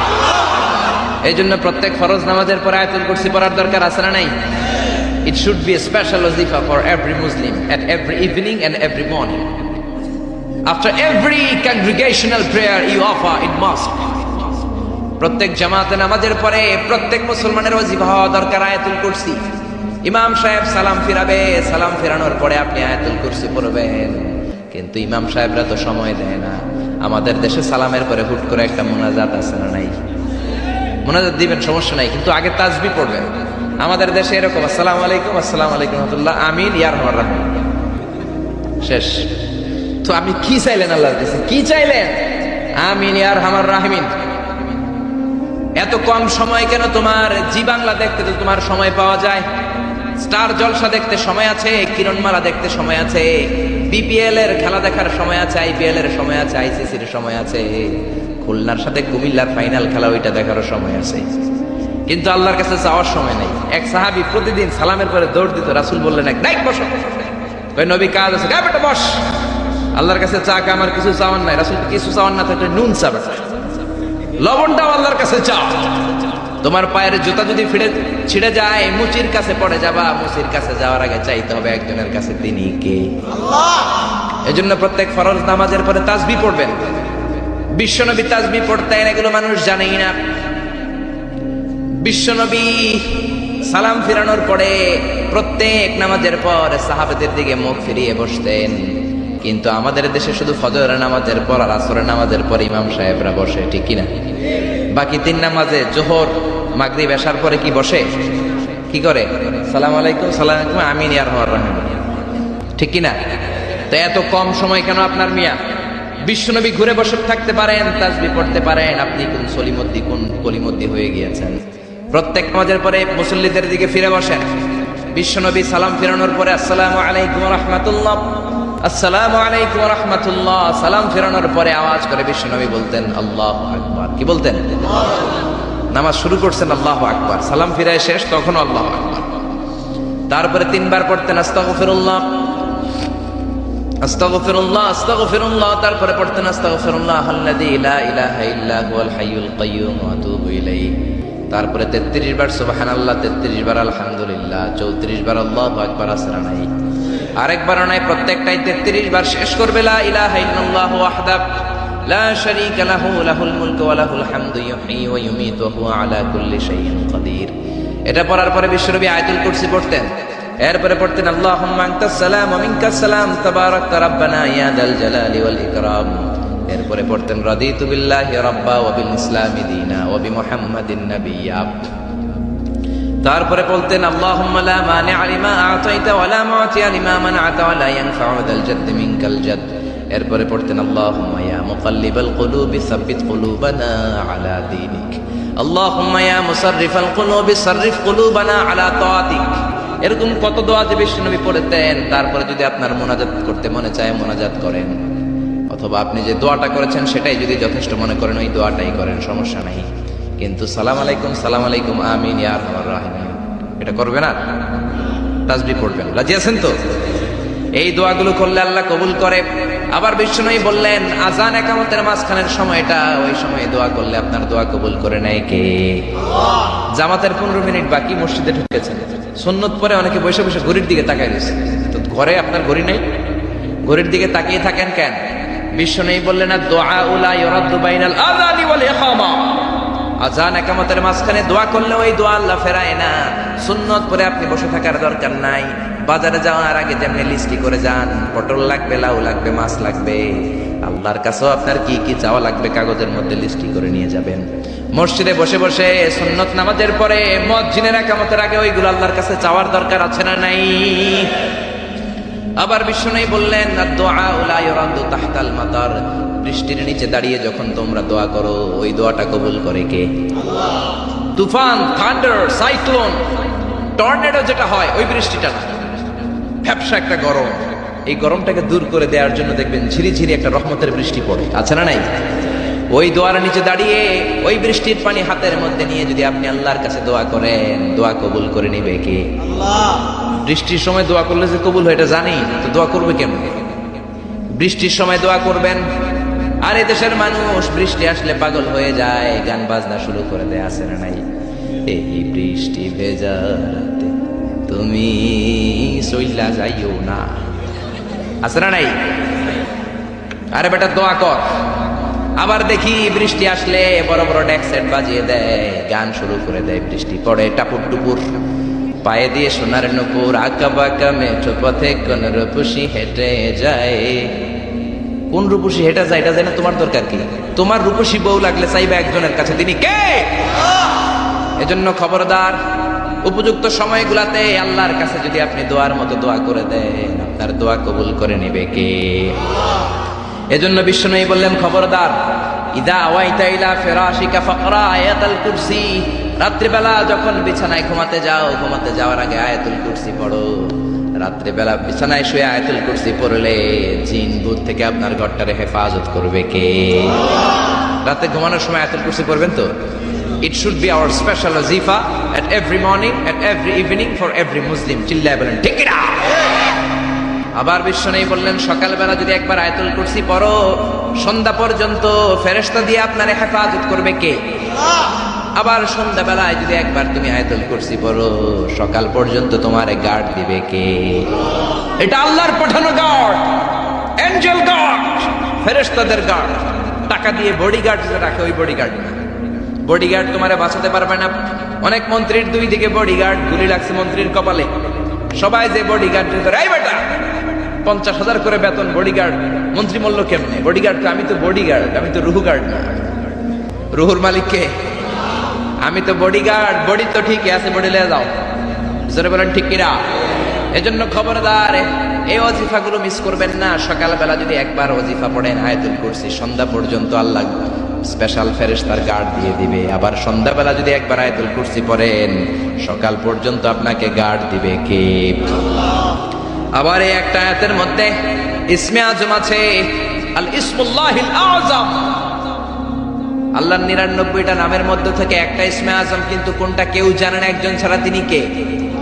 তবে বিশ্বনবী তার চাচাতো ভাই আব্দুল্লাহ ইবনে আব্বাস, যাকে রাইসুল মুফাসসিরিন বলা হয়, তার জন্য দোয়া করেছেন, আল্লাহুম্মা ফাক্কিহু ফিদ্দীন ওয়া আল্লিমহু তা'বীল। আল্লাহ আমার চাচাতো ভাই আব্দুল্লাহ ইবনে আব্বাসকে আপনি দ্বীনের জ্ঞান শিক্ষা দেন, তাকে কোরআনের তা'বীল তাফসীর শিক্ষা দেন। বিশ্বনবীর দোয়ার বরকতে তিনি গোটা মুফাসসিরদের সম্রাট হয়েছেন। কোন সুবহানাল্লাহ। রাইসুল মুফাসসিরিন আব্দুল্লাহ ইবনে আব্বাস তানভীরুল মিকবাস ফি তাফসীর ইবনে আব্বাস রেফারেন্স উনি বলেন, আমার কোরআনের যতটুকু জ্ঞান বিশ্বনবীর দোয়ায় আমি পেয়েছি, আমার মনে হয় আল্লাহর ইসমে আজমটা কোরআনের কোন আয়াতের মধ্যে নাই, আছে শুধু আয়াতুল কুরসির মধ্যে। যেরকম সুবহানাল্লাহ। তুমি ইউনুস নবীরে যখন খাইলো মাছেতে গিলিয়া, ফেরেশতা পাঠাইয়া দিলে ইসমুল্লাহিল আযম। ফেরেশতা পাঠাইয়া দিলে ইসমে আজম দিয়া, প্রাণে ছিল যাহার ভয়, সেটা পাইল যে আশ্রয়, শত্রুদেরই হাত থেকে বাঁচাইলে প্রাণ। আল্লাহু আল্লাহু পড়েন, আল্লাহু আল্লাহু তুমি জাল্লে জালালুহু, শেষ করা তো যায় না গে তোমার গুণগান। আল্লাহু আল্লাহু, এই যে ইসমে আজম, যে ইসমে আজমের বদৌলতে রব্বুল আলামিন ইউনুস নবীকে তিমি মাছের পেট থেকে মুক্তি দিলেন, ওই ইসমে আজম কোরআনের কোন আয়াতে আছে কেউ জানে না। তবে আব্দুল্লাহ ইবনে আব্বাস বলেন, আমার মনে হয় আল্লাহু লা ইলাহা ইল্লা হুয়াল হাইয়ুল কাইয়্যুম, এই আল হাইয়ুল কাইয়্যুম এই শব্দটাই হলো ইসমে আজম। সুবহানাল্লাহ। এজন্য এই শব্দ দিয়ে দোয়া করবেন। বিশ্বনবী এই শব্দ দুইটার ওসিলা দিয়ে দোয়া করতেন। বিশ্বনবী দোয়া করতেন, ইয়া হাইয়্যু ইয়া কাইয়্যুম বিরহমাতিকা আস্তাগীস। ও হাইয়্যু ও কাইয়্যুম, আপনার বদৌলতে, আপনার নামের ওসিলায় আপনার কাছে আমরা পানাহ চাই। বিরহমাতিকা আস্তাগীস। আস্তাগীস শব্দটা এসেছে আল গাইস থেকে, আল গাউস। গাউস মানে সাহায্যকারী। গাউসুল আজম কার নাম? নাকি আব্দুল কাদের জিলানীর নাম? খবরদার, গাউসে পাক আব্দুল কাদের জিলানী নয়, গাউসে পাক হলেন আল্লাহ। গাউসুল আজম আব্দুল কাদের জিলানী নয়, গাউসুল আজম হলো আল্লাহ। গাউস মানে সাহায্যকারী, আল আজম মানে মহান। মহান সাহায্যকারী তো একজন, তিনি কে? এজন্য খবরদার, আল্লাহর অলিরে আল্লাহর অলি বলে ডাকবেন। অলিকে আল্লাহর চেয়ারে বসানোর দরকার নাই, যেরকম ঠিক কিনা? আব্দুল কাদের জিলানী অনেক বড় আল্লাহর ওলি ছিলেন। উনি নিজে কোনোদিন নিজের গাউসে আজম বলেন নাই। আপনি কেমন করে বলেন? আব্দুল কাদের জিলানীকে গাউসে পাক বললে আপনার নামটা মুশরিকদের কাতারে তুলে দিবে কে? এজন্য আয়াতুল কুরসিটা হবে আমাদের স্পেশাল ওয়াজিফা। সবাই সকাল সন্ধ্যা আয়াতুল কুরসি পড়বেন তো? পড়বেন তো? আল্লাহ আয়াতুল কুরসির শব্দটা শুরু করেছেন আল্লাহ শব্দ দিয়ে। কোন শব্দ দিয়ে? আয়াতুল কুরসির প্রথম শব্দটা কি? আল্লাহু লা ইলাহা ইল্লা হুয়াল হাইয়ুল কাইয়্যুম। আল্লাহ, এই শব্দটা দিয়ে আয়াতুল কুরসি শুরু। এই আল্লাহ শব্দটা আল্লাহর আসল নাম কি নাম? জোরে বলেন কি নাম? এটাকে বলে ইসমুজ জাত, আল্লাহর জাতি নাম, আল্লাহর আসল নাম। আল্লাহ নিজেই আল্লাহর নাম রেখেছেন। আল্লাহর নাম রেখেছে কে? আপনার নাম আল্লাহ রাখেন নাই, আপনার নাম রেখেছে আপনার দাদা, আপনার নাম রেখেছে আপনার কাকা, আমার নাম রেখেছে আমার দাদা, আমার বাবা। গোটা বিশ্বের সবার নাম তার বাবা তার দাদারা রাখে, কোন ঠিক কিনা? কিন্তু আল্লাহর কি বাবা কিংবা দাদা আছে নাকি? তো ওনার নাম তো একজনের রেখে দেওয়া লাগবে। আল্লাহকে আমার দাদা নাই, আমার বাবা নাই, তোমাদের মতো আমার কাকা নাই, আমার নানা নাই, আমার নামটা আমি নিজেই রেখে দিয়েছি। আল্লাহু আকবার। আল্লাহ বললেন ইন্নানি আনাল্লাহু লা ইলাহা ইল্লা আনা ফা'বুদনি ওয়া আকিমিস সালাতা লিযিকরি। ইন্নানি আনাল্লাহ, আমি হলাম আল্লাহ, আমি ছাড়া কোনো ইলাহ নাই, আমার শরণে নামাজ কায়েম করো। আল্লাহর নাম কেউ রাখে নাই, আল্লাহ নিজেই রেখেছেন, কোন ঠিক কিনা? আবার আল্লাহ নামে আল্লাহ ছাড়া দুনিয়াতে কেউ নাই। আল্লাহ নামে আল্লাহ ছাড়া দুনিয়াতে আর কেউ আছে? আল্লাহ ছাড়া আর কারো নাম কোনোদিন আপনি শুনছেন? আল্লাহ। আমি পৃথিবীর অনেক দেশ ঘুরছি, কম করে 1 ডজন দেশ আমি পৃথিবীতে ঘুরেছি। আমি কোথাও কারো নাম আল্লাহ শুনি নাই। আপনি শুনেছেন? কেউ শোনেন নাই। শুনবেন কোত্থেকে? কারণ আল্লাহ নামটা আল্লাহ ছাড়া আরো কারো নাই। চিল্লায় বলেন ঠিক কিনা? এমনকি কোন নাস্তিকও তার নিজের নাম আল্লাহ বলে না, কোন শয়তানের গড ফাদারও নিজের নাম আল্লাহ বলে নাই, এমনকি ফেরাউনও তার নিজেকে আল্লাহ বলে নাই। ফেরাউন নিজেকে দাবি করেছে আমি বড় রব। ফাহাশারা ফানাদা ফাকালা আনা রাব্বুকুমুল আ'লা। মিশরের সব লোককে জড়ো করে সে বলে নাই আমি আল্লাহ, সে বলেছে আমি তোমাদের বড় রব, আমি তোমাদের বড় খোদা। আসলে খোদা না হুদা? জোরে বলেন খোদা না হুদা? এই জন্য বেয়াদবটাকে রব্বুল আলামিন সাগরের লোনা পানির মধ্যে ডুবিয়ে ডুবিয়ে মেরেছেন। সাইয়েদনা মুসা আলাইহিস সালামকে মারার জন্য পেছন থেকে হামলা করা হলো। সাইয়েদনা মুসা আলাইহিস সালাম লোহিত সাগরের দিকে দিলেন একটা দৌড়ে, দৌড়াতে দৌড়াতে সামনে লোহিত সাগর। আল্লাহর কাছে চোখের পানি ছেড়ে দিয়ে ডেকে বলেন আল্লাহ, সামনে বিশাল লোহিত সাগর, কেমন করে পার হব? সাঁতার কেটে তো লোহিত সাগর পার হওয়া যায় না। পেছন থেকে ফেরাউনের বাহিনী আমাদেরকে মারার জন্য এসেছে। আল্লাহ বললেন মুসা দোয়ার দরকার নাই, তোমার লাঠি দিছি কোন কাজের লাগে? লাঠি দিয়েছি ব্রিজ বানাবা, সাপ বানাবা, বড় বড় জিনিস বানাবা। তোমার হাতের লাঠিটা লোহিত সাগরের মধ্যে রেখে দাও, বিশাল রাস্তা আমি এমনিতেই বানিয়ে দেব। সাইয়েদনা মুসা আলাইহিস সালাম লাঠি ফেললেন, লোহিত সাগরের এক মাথা থেকে আরেক মাথা বিশাল রাস্তা। লোহিত সাগর আমি অনেকবার গিয়েছি। Red sea, it's a border sea between KSA, the Kingdom of Saudi Arabia, and the Arab Republic of Egypt. মিশর এবং সৌদি আরবের মাঝখানে বর্ডার সাগর, এটা লোহিত সাগর। এটার এই মাথায় দাঁড়ালে ওই মাথায় সৌদি আরব। সুবহানাল্লাহ কইবেন না? জেদ্দা নগরী। এই লোহিত সাগরে ফেরাউন ডুবে মরেছে। অনেকে বলে নীল নদে ডুবে মরেছে, ভুয়া কথা। আমি ফেরাউনের দেশের মানুষ নই, এই তথ্য আমার কাছ থেকে শুনি। আমি ফেরাউনের দেশে ছিলাম 5 বছর, নীল নদের পানি খেয়েছি আমি 5 বছর। সরাসরি নীল নদ থেকে নিয়ে খাই নাই। মিশরের সরকার রিফাইনিং করে, পরিশোধন করে, পাইপলাইনের মাধ্যমে গোটা মিশরে ছড়িয়ে দিয়েছে। নীল নদ লম্বায় সবচেয়ে বড়, আড়াআড়িতে বড় নয়। আপনি ভালো সাঁতার জানলে আড়াআড়ি পাশের দিক থেকে আপনি নীল নদকে ক্রস করে ওদিকে চলে যেতে পারবেন। কিন্তু লম্বা এটা 6695 কিলোমিটার লম্বা, পৃথিবীর সবচেয়ে বড় নদ। এটা জান্নাতের নদ। বিশ্বনবী যখন মেরাজে গেলেন, 2টা নদী সিদরাতুল মুনতাহা থেকে জান্নাতে চলে যায়, আর 2টা নদী জান্নাত থেকে পৃথিবীর দিকে নামে। বিশ্বনবী ডেকে বললেন জিব্রাইল, যেই 2টা নদী জান্নাত থেকে দুনিয়ায় নামে, এই নদীটার নাম কি? বিশ্বনবী বললেন একটা ইরাকের ফোরাত নদী, আর একটা হলো আপনার ভাই মুসার দেশ মিশরের নীল নদী। কোন সুবহানাল্লাহ। ফেরাউন বলল আমি জীবনে মুসারে আসতে দিব না পৃথিবীতে। আল্লাহ বললেন তোর ঘরে আমি মুসারে বড় করে ছাড়বো, কোন ঠিক কিনা? মুসলমান মুসা আলাইহিস সালামকে সিন্ধুকে করে এই নীল নদে ভাসিয়ে দিয়েছে। ফেরাউন এই নীল নদে পড়ে নাই, সে পড়েছে লোহিত সাগরে পড়ে। বিশাল লোহিত সাগরে রাস্তা হয়ে গেল। সাইয়েদনা মুসা আলাইহিস সালাম আল্লাহর শুকরিয়া করে বনি ইসরাইলের মুমিন বান্দাদেরকে নিয়ে, তার কর্মীদেরকে নিয়ে, তার অনুসারীদেরকে নিয়ে, তার সদস্যদেরকে নিয়ে রওনা হলেন। দৌড়াতে দৌড়াতে লোহিত সাগরের এই মাথা থেকে ওই মাথা চলে গেলেন। ফেরাউন ইন দ্য মিন টাইমে চলে এসেছে তার বাহিনী নিয়ে। এসে দেখে মাশাআল্লাহ এত সুন্দর রাস্তা, বিশাল ব্রিজ, চমৎকার শক্ত ব্রিজ। বাঁশ টাস দেওয়া হয় না, যে ব্রিজের ভিতরে দেওয়া হয়েছে শক্ত রড। এই ব্রিজ দেখে তো মহা খুশি, মনে হয় যেন ওর বাবার টাকায় ব্রিজ বানানো হয়েছে। সে অর্ডার করলো, march on the bridge, march on my soldiers on the bridge and try to reach Musa's. আমার এই সামনের ব্রিজটা পার হয়ে যাও, মুসাকে খপ করে ধরে নাও, আল্লাহকে দ্বারা ধরাইতেছি আমি। ফেরাউনের অর্ডার শুনে সেনাবাহিনীরা লেফট রাইট করে মার্চ করতে শুরু করলো। যেতে যেতে ব্রিজের এই মাথা থেকে ফেরাউন সহ সৈনিকেরা যেতে যেতে ব্রিজের মাঝ বরাবর যখন চলে এসেছে, আল্লাহ মুসারে ডেকে বললেন, ও মুসা, অ্যাকশন নেবার মনে চায় কিনা? মুসা নেই বললেন, মনে চায়। অনেক জ্বালাইছে বেয়াদবটা আমারে, ঘুমাইতে দেয় নাই, খাইতে দেয় নাই, খালি হামলা চালায়। এখনো এরকম মুসলমানদের ঘরে ঘরে হামলা আসরা নাই, ঘরে ঘুমাতে পারে না, নিজ এলাকায় থাকতে পারে না, অন্য থানায় চলে যায়, অন্য গ্রামে চলে যায়, রাতের ঘুম নাই, আত্মীয় স্বজনের সাথে দেখা নাই। দুনিয়ার বুকে কষ্ট করে যাও, জান্নাতের দরজা আল্লাহ তোমাদের জন্য খুলে রেখেছে।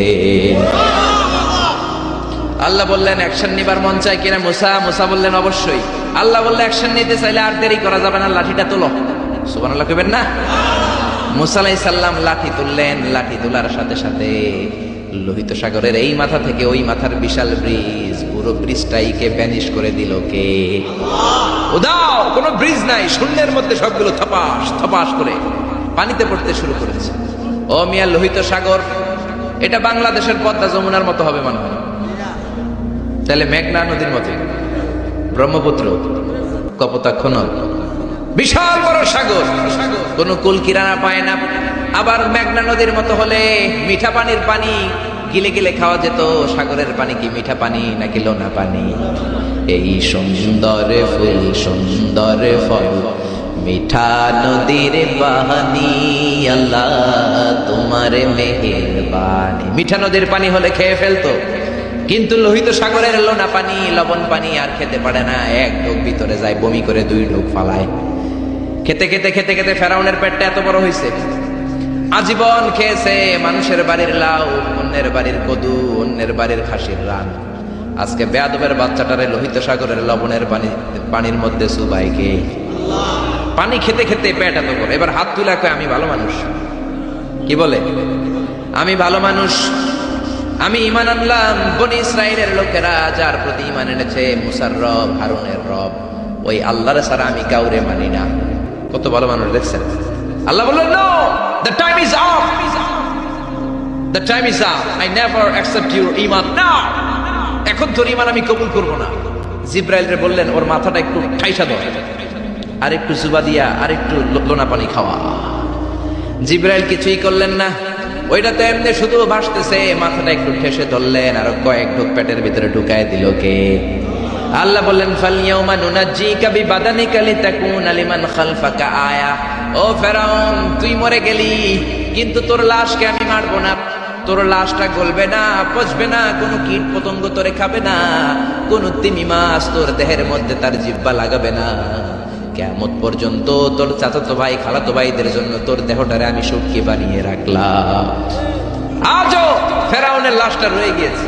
আমি নিজ চোখে ফেরাউনের লাশ দেখেছি। মিশরের রাজধানী কায়রোর তাহরির স্কয়ারে তাদের যে মিউজিয়াম, ন্যাশনাল মিউজিয়ামের রয়্যাল মোমিস চেম্বারে, আমরা তো আজহারের ছাত্র, ফ্রিতে ঢুকতাম, ফ্রি ঢুকছি, ফ্রি লাশ দেখেছি। পুরো দেহটাকে ব্যান্ডেজ করে রাখা হয়েছে। ফেরাউনের চারদিক দিয়ে আমি ঘুরলাম, এমনি রয়েছে। আমি কই, ফেরাউন চাচা কেমন আছো? কোনো কথা নাই। আমি বললাম, আমাদের লিডার মুসারে তুমি কম জ্বালাও নাই, গ্লাসের মধ্যে তুমি আটকানো। যদি তুমি গ্লাসের ভিতরে না থাকতা, তোমার ঠ্যাং হাত একটাও থাকতো না। এখন ঠিক কিনা? ফেরাউনকে যদি আপনারা পাইতেন এই কসবা এলাকায়, ব্রাহ্মণবাড়িয়ায়, কি করতেন? আমনাকে যাওয়া লাগবে না, আমগো কোনো মাহফিলের মহিলা প্যান্ডেলের পাশ দিয়ে যেতে পারলেই হইবে। বেডিরা ধইরা একেবারে সাইজ করে দিবে। জোরে বলেন ঠিক কিনা? গোটা বিশ্বের মানুষের ঘৃণা, লানত তার উপর। ওই ফেরাউনের মতো এখনো যারা আছে, তারা চলে গেল, তাদের প্রতি এরকম ঘৃণা থাকবে। চিল্লায় বলেন ঠিক কিনা? ফেরাউন চলে গিয়েছে, নমরুদ চলে গিয়েছে, কিন্তু ফেরাউনের চেলারা আছে না নাই? নমরুদের চেলারা আছে না নাই? যুগে যুগে ফেরাউন থাকবে, নমরুদ থাকবে, আর তাদের বিরুদ্ধে আপনাদেরকে মুসা আর ইব্রাহিমের ভূমিকা পালন করতে হবে। চিল্লায় বলেন ঠিক কিনা? এই পৃথিবীটা থাকার জায়গা নয়। ফেরাউন তার জলজ্যান্ত প্রমাণ। অনেকক্ষণ আমি তাকিয়ে রইলাম জাহান্নামের এই নরকিটার দিকে। শুটকি মানুষ, একটা মানুষ মরে যাওয়ার পরে মাছ যেমনি আমরা শুটকি বানাই, ফেরাউনকে কিয়ামত পর্যন্ত শুটকির মতো বানিয়ে দিয়েছে কে?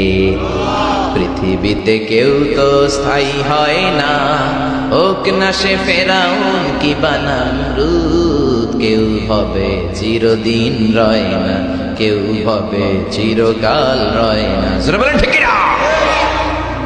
এজন্য আল্লাহ বললেন, গোলাম আমারে চিনে নাও। আমার আসল নামটা দিয়ে আমি আয়াতুল কুরসি শুরু করেছি, আল্লাহু লা ইলাহা ইল্লা হুয়াল হাইয়ুল কাইয়্যুম। আল্লাহ শব্দ দিয়ে শুরু করেছেন আয়াতুল কুরসি। হে আল্লাহ কেমন আল্লাহ? এ আল্লাহ শব্দটা এমন শব্দ যেই শব্দটারে কোনো পরিবর্তন করা যায় না। ভগবানের ভগবতী হয়, ঈশ্বরের ঈশ্বরী হয়, গডের গডেস হয়। আল্লাহর কোনো পরিবর্তন আছে নাকি? আল্লাহ বললেন আমার শুধু একটাই নাম না, আরো 99টা নাম আছে না নাই? বিষ্ণু বললেন ইন্না লিল্লাহি তিসআতাও ওয়া তিসঈনা ইসমা। আল্লাহর রয়েছে 99টা নাম। মান আহসাহা দাখালাল জান্নাহ। যে ব্যক্তি কলিজার মধ্যে 99 নাম মুখস্থ করে রাখবে, জাহান্নামের আগুন তার জন্য হারাম করে দিয়েছে কে? হারাম করে দিয়েছে আল্লাহ। এজন্য আল্লাহর 99 নাম মুখস্থ করবেন। রাজি আছেন তো? আল্লাহ বললেন আমারে তুমি আল্লাহ বলে ডাকো কিংবা রহমান বলে ডাকো, আই ডোন্ট মাইন্ড, আমি কোনো মাইন্ড করি না। আল্লাহর 100টা নামের যে কোনো একটা নাম ধরে ডাকলেই আল্লাহ খুশি হয়ে যায়। চিল্লায় বলেন ঠিক কিনা? ওয়ালিদা আল্লাহ ওয়াদাউর রহমান আইয়াম্মা তাদউ ফালাহুল আসমাউল হুসনা। আমার নাম আল্লাহ, আমার নাম রহমান, যেটা দিয়ে ডাকো আমি খুশি। সুবহানাল্লাহ। আবার দেখেন আল্লাহ নামটা তো সুন্দর নাম। একটা ছুরি দিয়ে আল্লাহ নামের প্রত্যেকটা অক্ষর যদি আপনি কেটে দেন, তারপরে ওই অক্ষরগুলো দিয়ে আল্লাহর পরিচয় কোরআনে আছে না নাই? আল্লাহ শব্দ দিয়ে আল্লাহ কোরআনে পরিচয় দিচ্ছেন, আল্লাহু ওয়ালিয়ুল্লাযীনা আমানু ইউখরিজুহুম মিনাল যুলুমাতি ইলান নূর। আল্লাহ হলেন মুমিনদের বন্ধু, অন্ধকার থেকে মুমিনদেরকে তিনি আলোর দিকে নিয়ে যান। ঠিক কিনা? এবার আল্লাহ শব্দের আলিফ আপনি কেটে দিলেন। আল্লাহ শব্দের আলিফ কেটে দিলে থাকে কি? কোরআনের পাতায় পাতায় লিল্লাহ দিয়ে আল্লাহ আল্লাহর পরিচয় দিয়েছেন। ধরে বলেন ঠিক কিনা? লিল্লাহি মা ফিস সামাওয়াতি ওয়া মা ফিল আরদি ওয়া হুয়া আলা কুল্লি শাইইন কাদির। এবার লিল্লাহ শব্দের লামটা যদি আপনি ছুরি দিয়ে কেটে দেন, থাকে লাহু। লাহু দিয়ে কোরআনে আল্লাহর পরিচয় আছে না নাই? লাহুল মুলকু ওয়া লাহুল হামদু ওয়া হুয়া আলা কুল্লি শাইইন কাদির। এবার লাহুর লাম যদি কেটে দেন, থাকবে হু। হু দিয়ে মনে আল্লাহর পরিচয় নাই? আছে না নাই?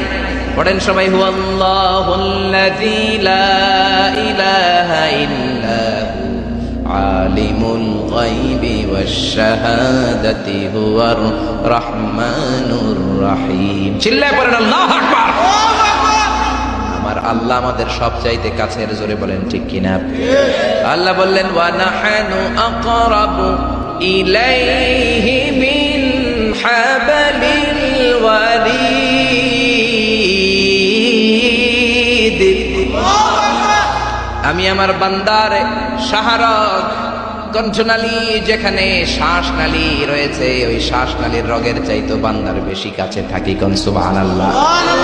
আমরা বললাম আল্লাহ আপনি যদি কাছে থাকেন আপনারা দেখি না কেন? এই শাহরগের কাছে আছে, আকরাব, অনেক কাছে, তো কাছে থাকলে দেখি না কেন? আল্লাহ বললেন গোলাম আমারে দেখা যায় না, আমি সবাইরে দেখি কিন্তু আমারে কেউ দেখে না। কোন সুবহানাল্লাহ। কি এক আজীব বিষয়, তিনি সবাইরে দেখেন, সবাই তারে দেখে না। সুবহানাল্লাহ কইবেন না? লা তুদরিকুহুল আবসার ওয়া হুয়া ইউদরিকুল আবসার ওয়া হুয়াল লাতীফুল খাবীর। লা তুদরিকুহুল আবসার, গোটা বিশ্বের কোন চোখ আল্লাহর দেখে না, কিন্তু আল্লাহর চোখ সবাইরে দেখে। চিল্লায় বলেন ঠিক কিনা? মুসা আলাইহিস সালাম আল্লাহর ডেকে বললেন, আল্লাহ রব্বি আরিনি আনজুর ইলাইক। কেউ আপনারে দেখুক না দেখুক এটা আমার বিষয় না, আমি দেখে ছাড়ব। রব্বি আরিনি আনজুর ইলাইক, ও রব আমি আপনারে দেখতে চাই। আল্লাহ বললেন না না মুসা দেখতে পাবা না। লান তারানি, লান তারানি, never you can see me Musa. ও মুসা, দুনিয়ার চোখ দিয়ে আমারে দেখা যায় না। জান্নাতে আসবা, আমার মেহমান হবা। জান্নাতের কনফারেন্স রুমে তোমরা যখন বসবা, আমার 70,000 নূরের পর্দা আমি তোমাদের জন্য সেদিন খুলে দেব। সেদিন আমাকে তোমরা দেখবা। মুসা আলাইহিস সালাম বললেন, না রব্বি আরিনি আনজুর ইলাইক, আমি এখনই দেখব। এই পৃথিবীতে সব নবীদের মধ্যে থেকে মুসা আলাইহিস সালামের মেজাজ ছিল খুব গড়। উনি রেগে গেলে, এই মিয়া সাইডটা গেলে মাথার চুলগুলা টুপি পাগড়ি ভেদ করে উপর দিয়ে এরকম খাড়া হয়ে দাঁড়ায় যেত। মুসা আলাইহিস সালাম বললেন, রব্বি আরিনি আনজুর ইলাইক, ও আল্লাহ আমি আপনারে দেখতে চাই। আল্লাহ বললেন, না মুসা আমারে দেখা যাবে। আল্লাহ বললেন, দেখা যাবে না, মুসাকে আমি দেখেই ছাড়ব। আল্লাহ বলল, না না। আল্লাহ বলে নো, মুসা বলে ইয়েস। আল্লাহ বলে নো, মুসা বলে ইয়েস। আল্লাহ কি বলে? মুসা কি বলে? আল্লাহ বলল নো, মুসা কয় ইয়েস। ভেজাল আছে না নাই? আল্লাহ বললেন, মুসা তিনবার নো বললাম, তুমি তিনবার ইয়েস বললা, তুমি তো ভেজাল লাগাই দিলা মুসা। মুসা আলাইহিস সালাম বললেন, ভেজাল টেজাল বুঝি না, আপনারে আমি দেখাই সারুম। কারণ মুসা আলাইহিস সালাম আল্লাহর আওয়াজ শুনতেন। আপনি কি আল্লাহর আওয়াজ শুনেন? তো আপনার দেখার বাসনা কেমন আর মুসা আলাইহিস সালামের দেখার বাসনা কেমন তো একরকম নয়। উনি তো আল্লাহর আওয়াজটা শুনতেন। ওয়া কাল্লামাল্লাহু মুসা তাকলিমা, without any media, without any via, আল্লাহ সরাসরি মুসার সাথে কথা বলতেন। জোরে করে আল্লাহু আকবার। উনি প্রতিদিন আল্লাহর সাউন্ডটা শোনেন। আল্লাহর সাউন্ড এত সুন্দর, না জানি আল্লাহ দেখতে কত সুন্দর। এই চিন্তা মুসা আলাইহিস সালামের মধ্যে আছে না নাই? এজন্য মুসা আলাইহিস সালাম তিনবার বললেন ইয়েস ইয়েস ইয়েস। আল্লাহ আমি দেখেই ছাড়বো। আল্লাহ কয় নো নো নো। বেজার লাগছে না? আল্লাহ বললেন, মুসা কোন নবী এমন আবদার করে নাই, তুমি কেন করলা? মুসা কয় আমি এমনই করি, আমি আমার যেটা মনে চাই ওইটা আমি আদায় কইরা সারি। সুবহানাল্লাহ কইবেন না? আল্লাহ বললেন, ঠিক আছে, ফাইন ইস্তাকাররা মাকানাহু ফাসাউফা তারানি, তোমার দিকে নূরের তাজাল্লি দিলে তোমার এত খুঁজে পাওয়া যাবে না রে মুসা। আমি আমার নূরের তাজাল্লিটা আরব বিশ্বের সব চাইতে উঁচু পাহাড় তুর পাহাড়ের উপরে দেব। আমার নূরের ফোকাস আমি তুর পাহাড়ের উপরে দেব। ফাইন ইস্তাকাররা মাকানাহু ফাসাউফা তারানি, তুর পাহাড় যদি টিকে থাকতে পারে তুমি কিছু দেখলে দেখবে, আর তুর পাহাড় টিকে থাকতে না পারলে তোমার দেখা সম্ভব নয়। চিল্লায় বলেন ঠিক কি না? এই পৃথিবীতে সবচেয়ে বড় পাহাড় এশিয়া মহাদেশে হচ্ছে মাউন্ট এভারেস্ট, ইউরোপের হচ্ছে আলাস্কা পর্বতমালা, আমেরিকাতে হচ্ছে আল্পস পর্বতমালা, আরব বিশ্বের সবচেয়ে বড় পর্বতের নাম হলো তুর পাহাড়ের পর্বতমালা। কোন সুবহানাল্লাহ। এই তুর পাহাড়ের চূড়ায় আমি 2 বার উঠেছি। যে তুর পাহাড়ের কথা আল্লাহ কোরআনে 10 বার বলেছেন। আমার জীবনে এত কষ্ট কখনো হয় নাই যত কষ্ট হয়েছে তুর পাহাড়ে উঠতে। 120 জনের একটা কাফেলা নিয়ে আমি উঠেছিলাম, কাঁধে ব্যাগ। কত কষ্ট যে হয়েছে, পাহাড় কেটে কেটে সরকার রাস্তা বানিয়ে রেখেছে। দিনের বেলা ওঠা যায় না, ওঠা শুরু করতে হবে রাত 12টা 1টায়। উঠতে উঠতে আপনি রাত 4টার দিকে পৌঁছবেন। আবার ফজরের আজান দেয়া মাত্রই নামাজ পড়ে ব্যাক করবেন। You have to return back. ওখানে পৃথিবীর প্রাচীন একটা খ্রিস্টানদের গির্জা আছে, সেন্ট ক্যাথারিনা গির্জা। ওইখানে একটা গাছ আছে, যে গাছের ভেতর থেকে মুসা আলাইহিস সালাম আল্লাহর আলো দেখেছিলেন। ওই গাছটা আজও আছে। খ্রিস্টান, ইহুদি, মুসলমান 3 ধর্মের লোকদের জন্য এটা তীর্থস্থান, সবাই যায়। ওই গাছের গোড়া দিয়ে প্রতি বছর নতুন গাছ গজায়। খ্রিস্টানরা ওইখানে মনের কথা লিখে, গার্লফ্রেন্ডের নাম লিখে দিয়ে আসে কাগজে, যাতে দেশে আসলে গার্লফ্রেন্ডের সাথে বিয়ে হয়ে যায়। ওই গাছে লাগাই দিলে আপনার গাছ কিছু করতে পারবে না। সুতা লাগাইলে সুতা আপনারা কিছু করতে পারবে না। মিয়া করতে পারে একজন, তিনি কে? চূড়ায় উঠলাম ফজরের সময়। এত কষ্ট হয়েছে এই তুর পাহাড়ের চূড়ায় উঠতে, অসম্ভব কষ্ট। বাংলাদেশের পাহাড়গুলো মাটির পাহাড়। আপনি বান্দরবানের চিম্বুক পাহাড়ে যান, আমি উঠেছি চিম্বুকের চূড়ায়, সেনাবাহিনীর মিলিটারি ক্যাম্প আছে ওখানে। 3টার দিকেও চমৎকার বাতাস, সমস্যা নাই, কারণ পাথরটা মাটির পাথর, মাটির পাহাড়। পাহাড়টা কিসের পাহাড়? আর আরব বিশ্বের পাহাড়গুলো পাথরের পাহাড়। ওই পাথরের কন্টাকে যদি সানশাইন লাগে, সূর্যের আলো লাগে, 2 ঘন্টার মধ্যে মরুভূমির মতো গরম হয়ে যায়, আর থাকা যায়। আমরা নেমে আসলাম ফজরের নামাজ পড়ে। আল্লাহ বললেন, মুসা ঠিক আছে, বায়না যখন ধরেছ, আমার নূর দেখতে চাও, তাড়াতাড়ি তুর পাহাড়ের উপরে উঠে যাও। আগামীকাল তুর পাহাড়ের উপরে তুমি এতটার সময় আসবে, আমি আমার নূরের তাজাল্লি তুর পাহাড়ে দিয়ে দেব। যদি তুর পাহাড় টিকতে পারে তুমি দেখবা। মুসা আলাইহিস সালাম তো খুশিতে বাকবাকুম। এতদিন আল্লাহর আওয়াজ শুনতাম, এখন আল্লাহরে দেখবো, নূর দেখা যাবে। পরের দিন ওযু করে গোসল করে সাইয়েদনা মুসা আলাইহিস সালাম দৌড়াতে দৌড়াতে টাইমের আগেই হাজির। টাইমের আগে যে তুর পাহাড়ের উপরে হাজির। আল্লাহ বললেন মুসা এত আগে আসলা কেন? মুসাকে আমার তো আর সয় না, কোন সুবহানাল্লাহ। আল্লাহ বললেন আমার সব কাজ টাইমলি হয়। সময় যখন হলো শেষবারের মতো আল্লাহ মুসা আলাইহিস সালামকে জিজ্ঞেস করলেন, মুসা তুমি কি আসলেই আমার নূর দেখতে চাও কিনা? কারণ খেলাটা সাধারণ কোনো খেলা নয়, এটা বিপিএল এর খেলা নয়, আইপিএল এর নয়, এটা মুসার সাথে বিশ্ব গভর্নমেন্টের খেলা, ঠিক না? খেলার মাঝখানে যে যদি বলে আমি খেলবো না, তাহলে কিন্তু হবে না রে মুসা। আমার নূরের তাজাল্লি আমার আরশের উপর থেকে দুনিয়াতে পড়বে, খেলাটা বড় ডেঞ্জারাস খেলা, ঠিক কি না? মুসা আলাইহিস সালাম বললেন ব্যাপার না, ব্যাপার না, আমি রাজি। সবচেয়ে শক্তিশালী নবী ছিলেন মুসা আলাইহিস সালাম। ফেরাউনের এক বাবুর্চিরে থাপ্পড় মেরে দুনিয়া থেকে বিদায় করে দিয়েছে। নিহত করার জন্য মারে নাই। ফেরাউনের বাবুর্চি মিশরের নতুন একজন টুরিস্ট এসেছিল, ভিজিটর, তার সাথে মারামারি লাগাই দিয়েছে। মুসা আলাইহিস সালাম দেখলেন ফেরাউনের বাবুর্চি মন্ত্রীর ভাইক না, মন্ত্রীর চেয়েও বেশি দাপট কোন, ঠিক কিনা? ফেরাউনের বাবুর্চি জোর জুলুম খাটায় ওই নতুন আগন্তুকরে মারা শুরু করেছে। মুসা আলাইহিস সালাম সহ্য করেন নাই। মুসা আলাইহিস সালাম যে কোনো কথা নাই, 40 কেজি ওজনের এক থাপ্পড়ে বাবুর্চি শেষ। সবাইকে এটা ফেরাউনের বাবুর্চি, ফেরাউন তোমারে মেরে ফেলবে, দেও দৌড়। মুসাও দিছে দৌড়। এক দৌড়ে দৌড়াতে দৌড়াতে দৌড়াতে মিশরের বর্ডার শেষ করে, যারা সৌদি মিশর মাদিয়ান করেছেন, সৌদি বর্ডারের এখানে একটা এলাকা আছে মাদিয়ান, ওইটা আবার শোয়েব আলাইহিস সালামের বর্ডার, সুবহানাল্লাহ কইবেন না? ওইখানে চলে গেছে। শোয়েব আলাইহিস সালাম বৃদ্ধ নবী ছিলেন, ওনার দুইটা মেয়ে ছিল, ছাগল পালতো, ছাগলের পানি খাওয়াইতে হয়। বিশাল কূপ, কূপের ঢাকনাটা অনেক ওজন। সব যুবকেরা পানি খাইয়ে তাদের ছাগলকে পানি খাইয়ে ঢাকনা লাগাই দিয়ে চলে গেছে। মেয়েগুলা তো আর ঢাকনা উঠাতে পারে না, গুনগুনিয়ে কাঁদে। ঘরে গেলে আব্বা বকবে, বুড়ো আব্বারে কি জবাব দেব? ছাগল যদি পানি না খায়, ছাগলের ওলানে দুধ আসবে নাকি? ছাগলের ওলানে দুধ না আসলে আব্বারে খাবার দিব কি? আব্বা তো দুধ খায়, আব্বা তো পয়গম্বর মানুষ, দুধ না দিলে আব্বা খাবে কি? দুইটা বোন মনের দুঃখে চোখের পানি ছেড়ে ছেড়ে মাদিয়ান এলাকায় কূপের পাশে বসে বসে কাঁদে। সাইয়েদনা মুসা আলাইহিস সালাম তো বাবুর্চিরে মাইরা দিছে, তো দৌড়াতে দৌড়াতে ওই মাদিয়ান এলাকায় চলে গিয়েছে। ওখানে যে দেখে নতুন এলাকা, পাহাড় আর মরুভূমি, দুইটা মেয়ে গুনগুনিয়ে কাঁদে। সাইয়েদনা মুসা আলাইহিস সালাম বললেন, ফামা খাতবুকুমা, কাঁদো কেন? মেয়েগুলো কথা বলে না, তারা পর্দাশীল মেয়ে, তারা নবীর মেয়ে, জোরে কোন, ঠিক কিনা? নবীর মেয়ে কি আমাদের মেয়েদের মতো কিরণমালা পরে নাকি? লেহেঙ্গা পরে নাকি? পাখি ড্রেস পরে নাকি? আছি আমরা কোন জামানায়, লাজ শরম গেছে হারায়, পাতলা শাড়ির বাহার, পাখি ড্রেস, লেহেঙ্গা পোশাক দেখে নারীর লাজে মরে যাই, হায় হায়। আছি আমরা কোন জামানায়, লাজ শরম গেছে হারায়। ঠিক না? নবীর মেয়েরা আমাদের মেয়েদের মতো নয়, তারা বিশাল পর্দা করে গুনগুনিয়ে কাঁদে। সাইয়েদনা মুসা আলাইহিস সালাম বলল, কাঁদো কেন?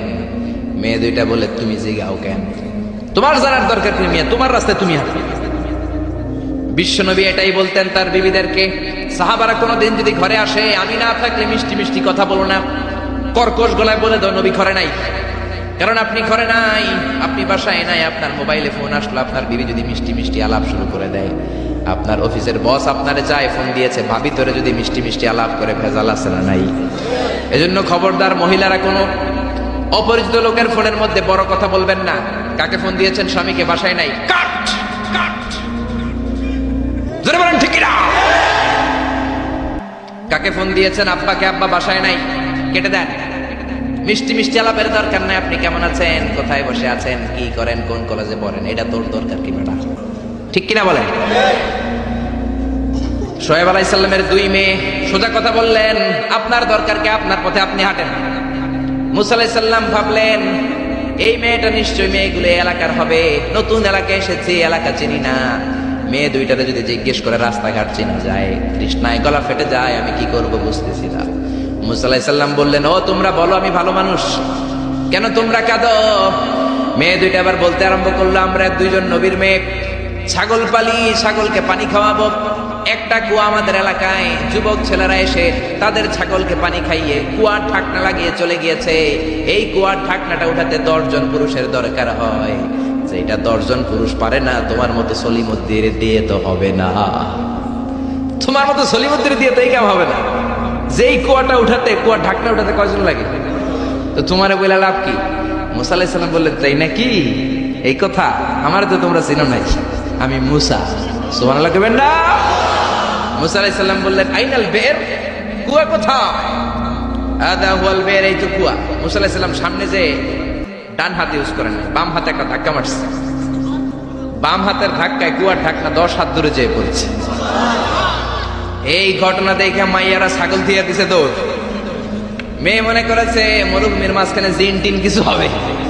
মুসা আলাইহিস সালাম ডেকে বললেন, যেও না, আমি জিন টিন নই, ইন্নামা আনা বাশারুম মিসলুকুম, আমি তোমাদের মতোই স্বাভাবিক মানুষ। মেয়েগুলো আবার পর্দা করে এসেছে। মুসা আলাইহিস সালাম বললেন, আমিও তৃষ্ণার্ত, আমি আগে পানি খাই, তোমাদের ছাগলগুলোরও খাওয়াই। এবার তো মেয়েরা খুশিতে বাকবাকুম। ঘরে কোনো কর্মচারী নাই, নতুন একটা কাজের লোক পাওয়া গেছে, আর আমাদেরকে ছাগল নিয়ে পানি খাওয়ানোর জন্য আশা লাগবে না। মুসা আলাইহিস সালাম বললেন, আমি এইখানে পথিক মানুষ, থাকার জায়গা নাই। মেয়েরা বলল, সমস্যা নাই, ব্যাপার না, বাসায় চলেন। বাড়িতে যে বাবারা কয়, বাবা এই নবী মুসা, এই লোকটা আগন্তুক হিসেবে এসেছে, কাজের জন্য রেখে দেন। মুসা আলাইহিস সালামের গায়ে এরকম শক্তি দিয়েছিল কে? ওই মুসা আলাইহিস সালাম বললেন, ইয়েস। আল্লাহ বলে, মুসা বলে, আল্লাহ বলে। আল্লাহ বললেন, মুসা আমারে তুমি দেখতে চাও? তুর পাহাড়ের মধ্যে সোজা হয়ে দাঁড়াও। সাইয়েদনা মুসা আলাইহিস সালাম সোজা হয়ে দাঁড়িয়ে রইলেন। ঘটনা মনে আছে তো? একটা আবার আরেকটার সাথে পেঁচাই ফেলতেছেন না তো? মুসা আলাইহিস সালাম শক্ত করে দাঁড়িয়ে রইলেন। আল্লাহ বললেন, মুসা এই খেলাটা সাধারণ খেলা না, তোমার সাথে আমি আল্লাহর খেলা, দেখবা কিনা বলো? মুসা কয়, আমি রাজি। মুসা কি কয়? আমি রাজি। আল্লাহ বললেন, ওকে, নাও আম গোনা স্টার্ট দ্য গেম। আমি এবার গেম শুরু করে দেব। মুসা ডানে বায়ে সামনে পেছনে চতুর্দিকে 12 ফারসাক এরিয়া, 4 ফারসাক এরিয়া, 1 ফারসাকে 4 মাইল, 1 ফারসাকে 3 মাইল, 4 ফারসাকে 12 মাইল। 12 মাইল এরিয়ার মধ্যে যত মশা ছিল, মাছি ছিল, সাপ ছিল, ইঁদুর ছিল, ব্যাঙ ছিল, ঝিঝি পোকা ছিল। আল্লাহ বললেন, 12 মাইল এরিয়ার বাইরে চলে যা, পুরো তুর পাহাড়ের এরিয়াটারে ফাঁকা করে দে, খেলা শুরু হবে। সুবহানাল্লাহ পড়েন। মশা, মাছি, ঝিঝি পোকা যত কিছু আছে সব 12 মাইল এরিয়ার বাইরে চলে গেল, সব চলে গিয়েছে। এবার মুসা আলাইহিস সালাম দাঁড়িয়ে রইলেন। আল্লাহ বললেন, ও জিব্রাইল, তুমিও 12 মাইল এরিয়ার বাইরে চলে যাও।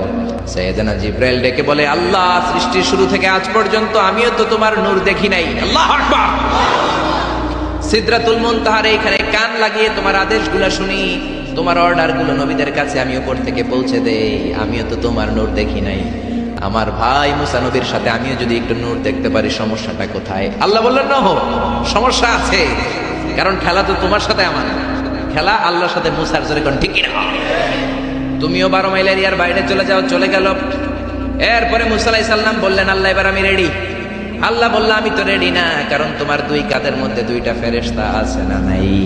কিরামান কাতিবিনা ইয়ালামুনা মা তাফআলুন। ও কেরামান কাতিবিন, খেলা শেষ হওয়া পর্যন্ত তোরাও একটু চলে যা। কেরামান কাতিবিন। এবার আল্লাহ 12 মাইল এরিয়ার মধ্যে স্পেশাল সিকিউরিটি ফোর্স এঞ্জেল পাঠালেন। ফেরেশতারা চলে আসলো। তারা হাতের সাথে হাত লাগিয়ে, পায়ের সাথে পা লাগিয়ে 12 মাইল এরিয়ার মধ্যে বিশাল সীসা ঢালা প্রাচীর দেয়াল দিয়ে দিল। আল্লাহু আকবার। খেলার মধ্যে বাউন্ডারির দরকার আছে না নাই? বিশাল 12 মাইলের বাউন্ডারি দিয়ে আল্লাহ বললেন, মুসা, শেষবারের মতো জিজ্ঞেস করি, তুমি খেলতে রাজি আছো কিনা? মুসা কয়, ব্যাপার না। শক্ত হয়ে দাঁড়িয়ে রইলেন। আল্লাহ বললেন, ঠিক আছে। রব্বুল আলামিন এবার 12 মাইল এরিয়াটাকে ঘুটঘুটে অন্ধকার করে দিলেন। এত অন্ধকার, মুসা আলাইহিস সালাম নিজের হাত নিজে দেখে না, নিজের শরীরকে নিজে দেখে না।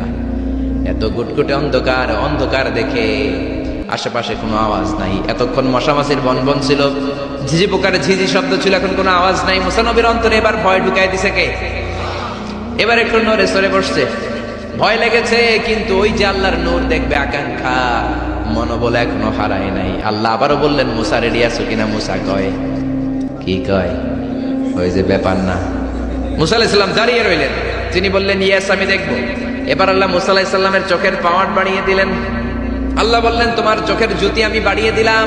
ঊর্ধ্ব জগতের জিনিস এখন তুমি দেখবা, ঊর্ধ্বাকাশের জিনিস দেখবা। উপরের দিকে তাকাও। 12 মাইল এরিয়াকে অন্ধকার দূর করে আলোময় করে দিলেন।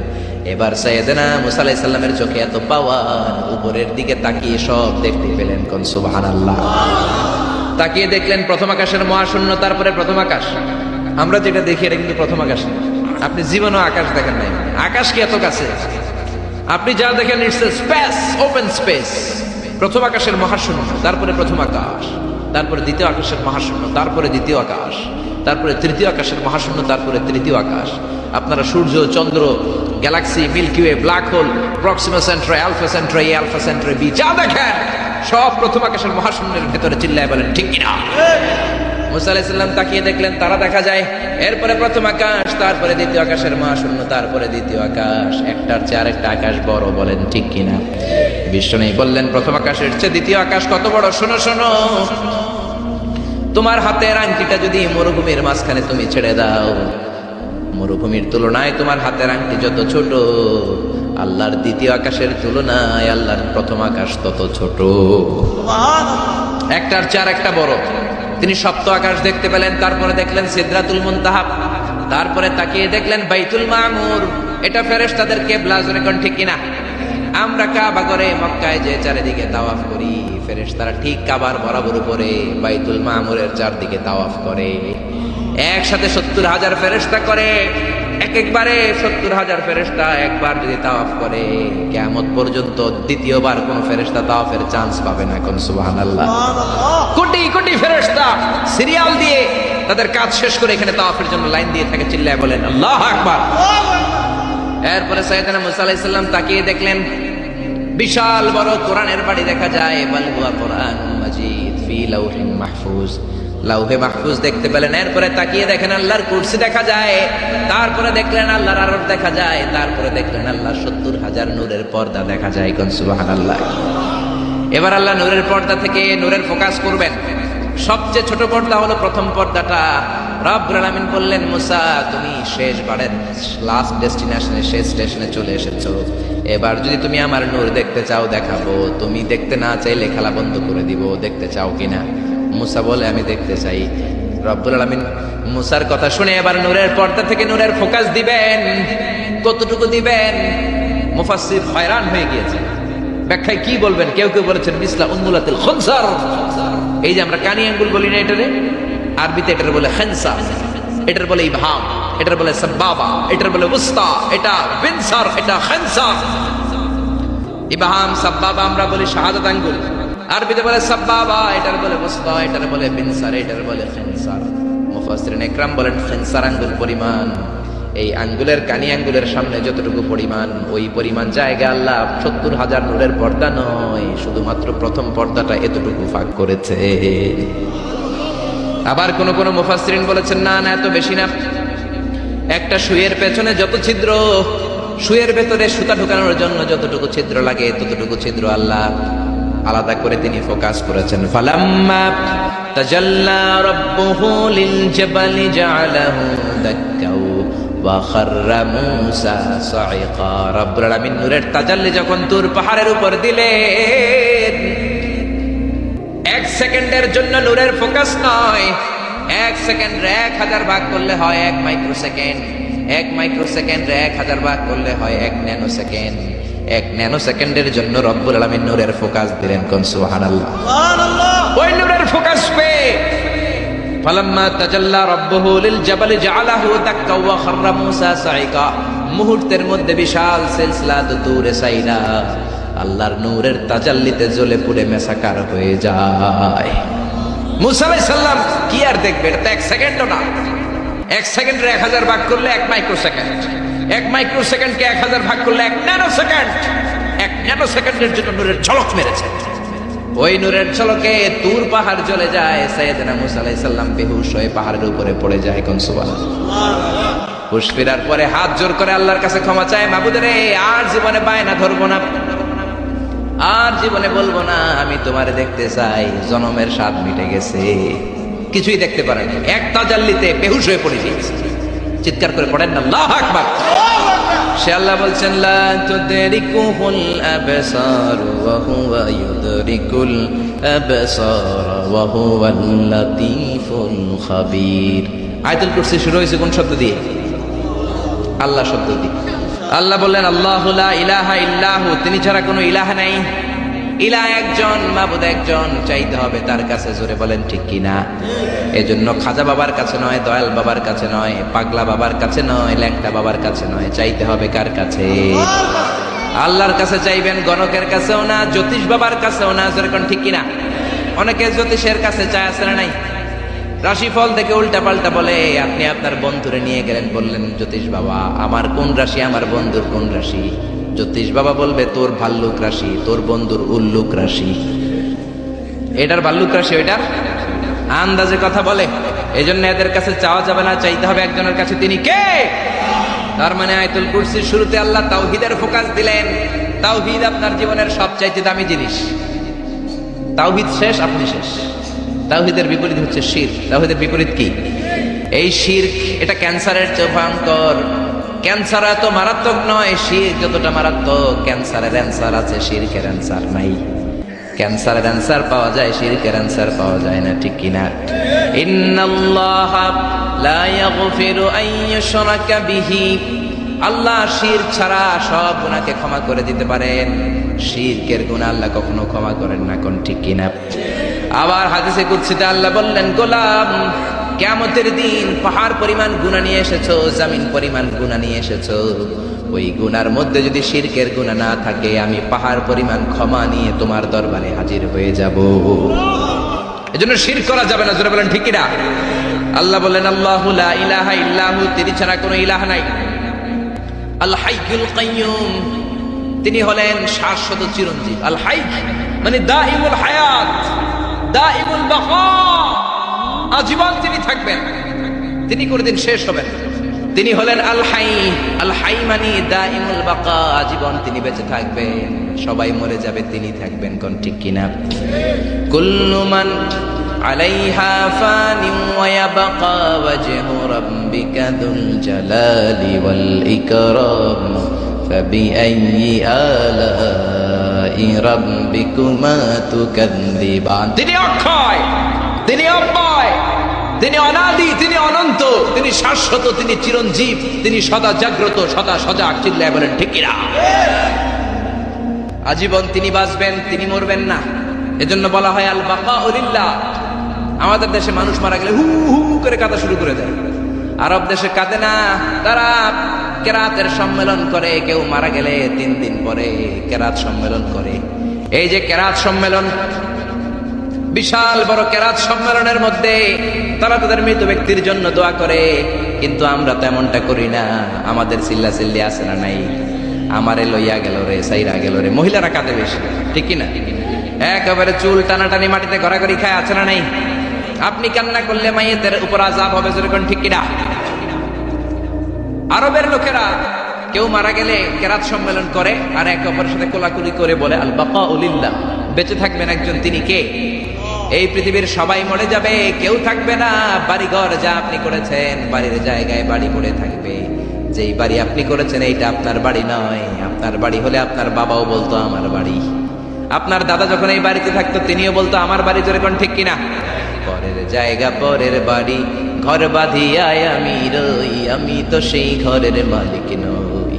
পরের জায়গা পরের বাড়ি, ঘর বাঁধিয়ায় আমি রই, আমি তো সেই ঘরের মালিক নই। চিল্লায় বলেন না ঠিক কিনা?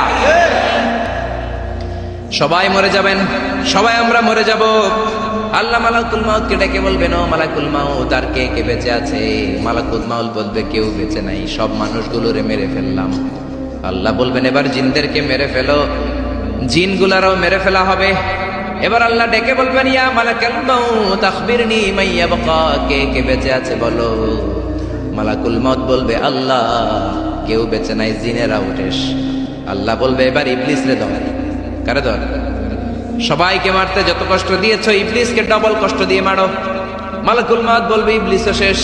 আল্লাহ বলবেন, এবার ফেরেশতাদেরকে মারো। মালাকুল মাউত বলবে, ফেরেশতারাও শেষ। আল্লাহ বলবে, আখবিরনি মান ইয়াবকা, আর কে কে বেঁচে আছে বলো। মালাকুল মাউত বলবে, আল্লাহ শুধুমাত্র 4 জন ফেরেশতা বাকি। চিল্লায় বলেন কয়জন? জিব্রাইল, ইসরাফিল, মিকাইল আর আমি আজরাইল। আল্লাহ বলবেন, জিব্রাইলের রূহ কবজ করে আনো, মিকাইলের রূহ কবজ করে আনো, ইসরাফিলের রূহ কবজ করে আনো। এবার আল্লাহ বলবেন, ইয়া মালাকুল মাউত আখবিরনি মান ইয়াবকা, আর কে কে বেঁচে আছে বলো?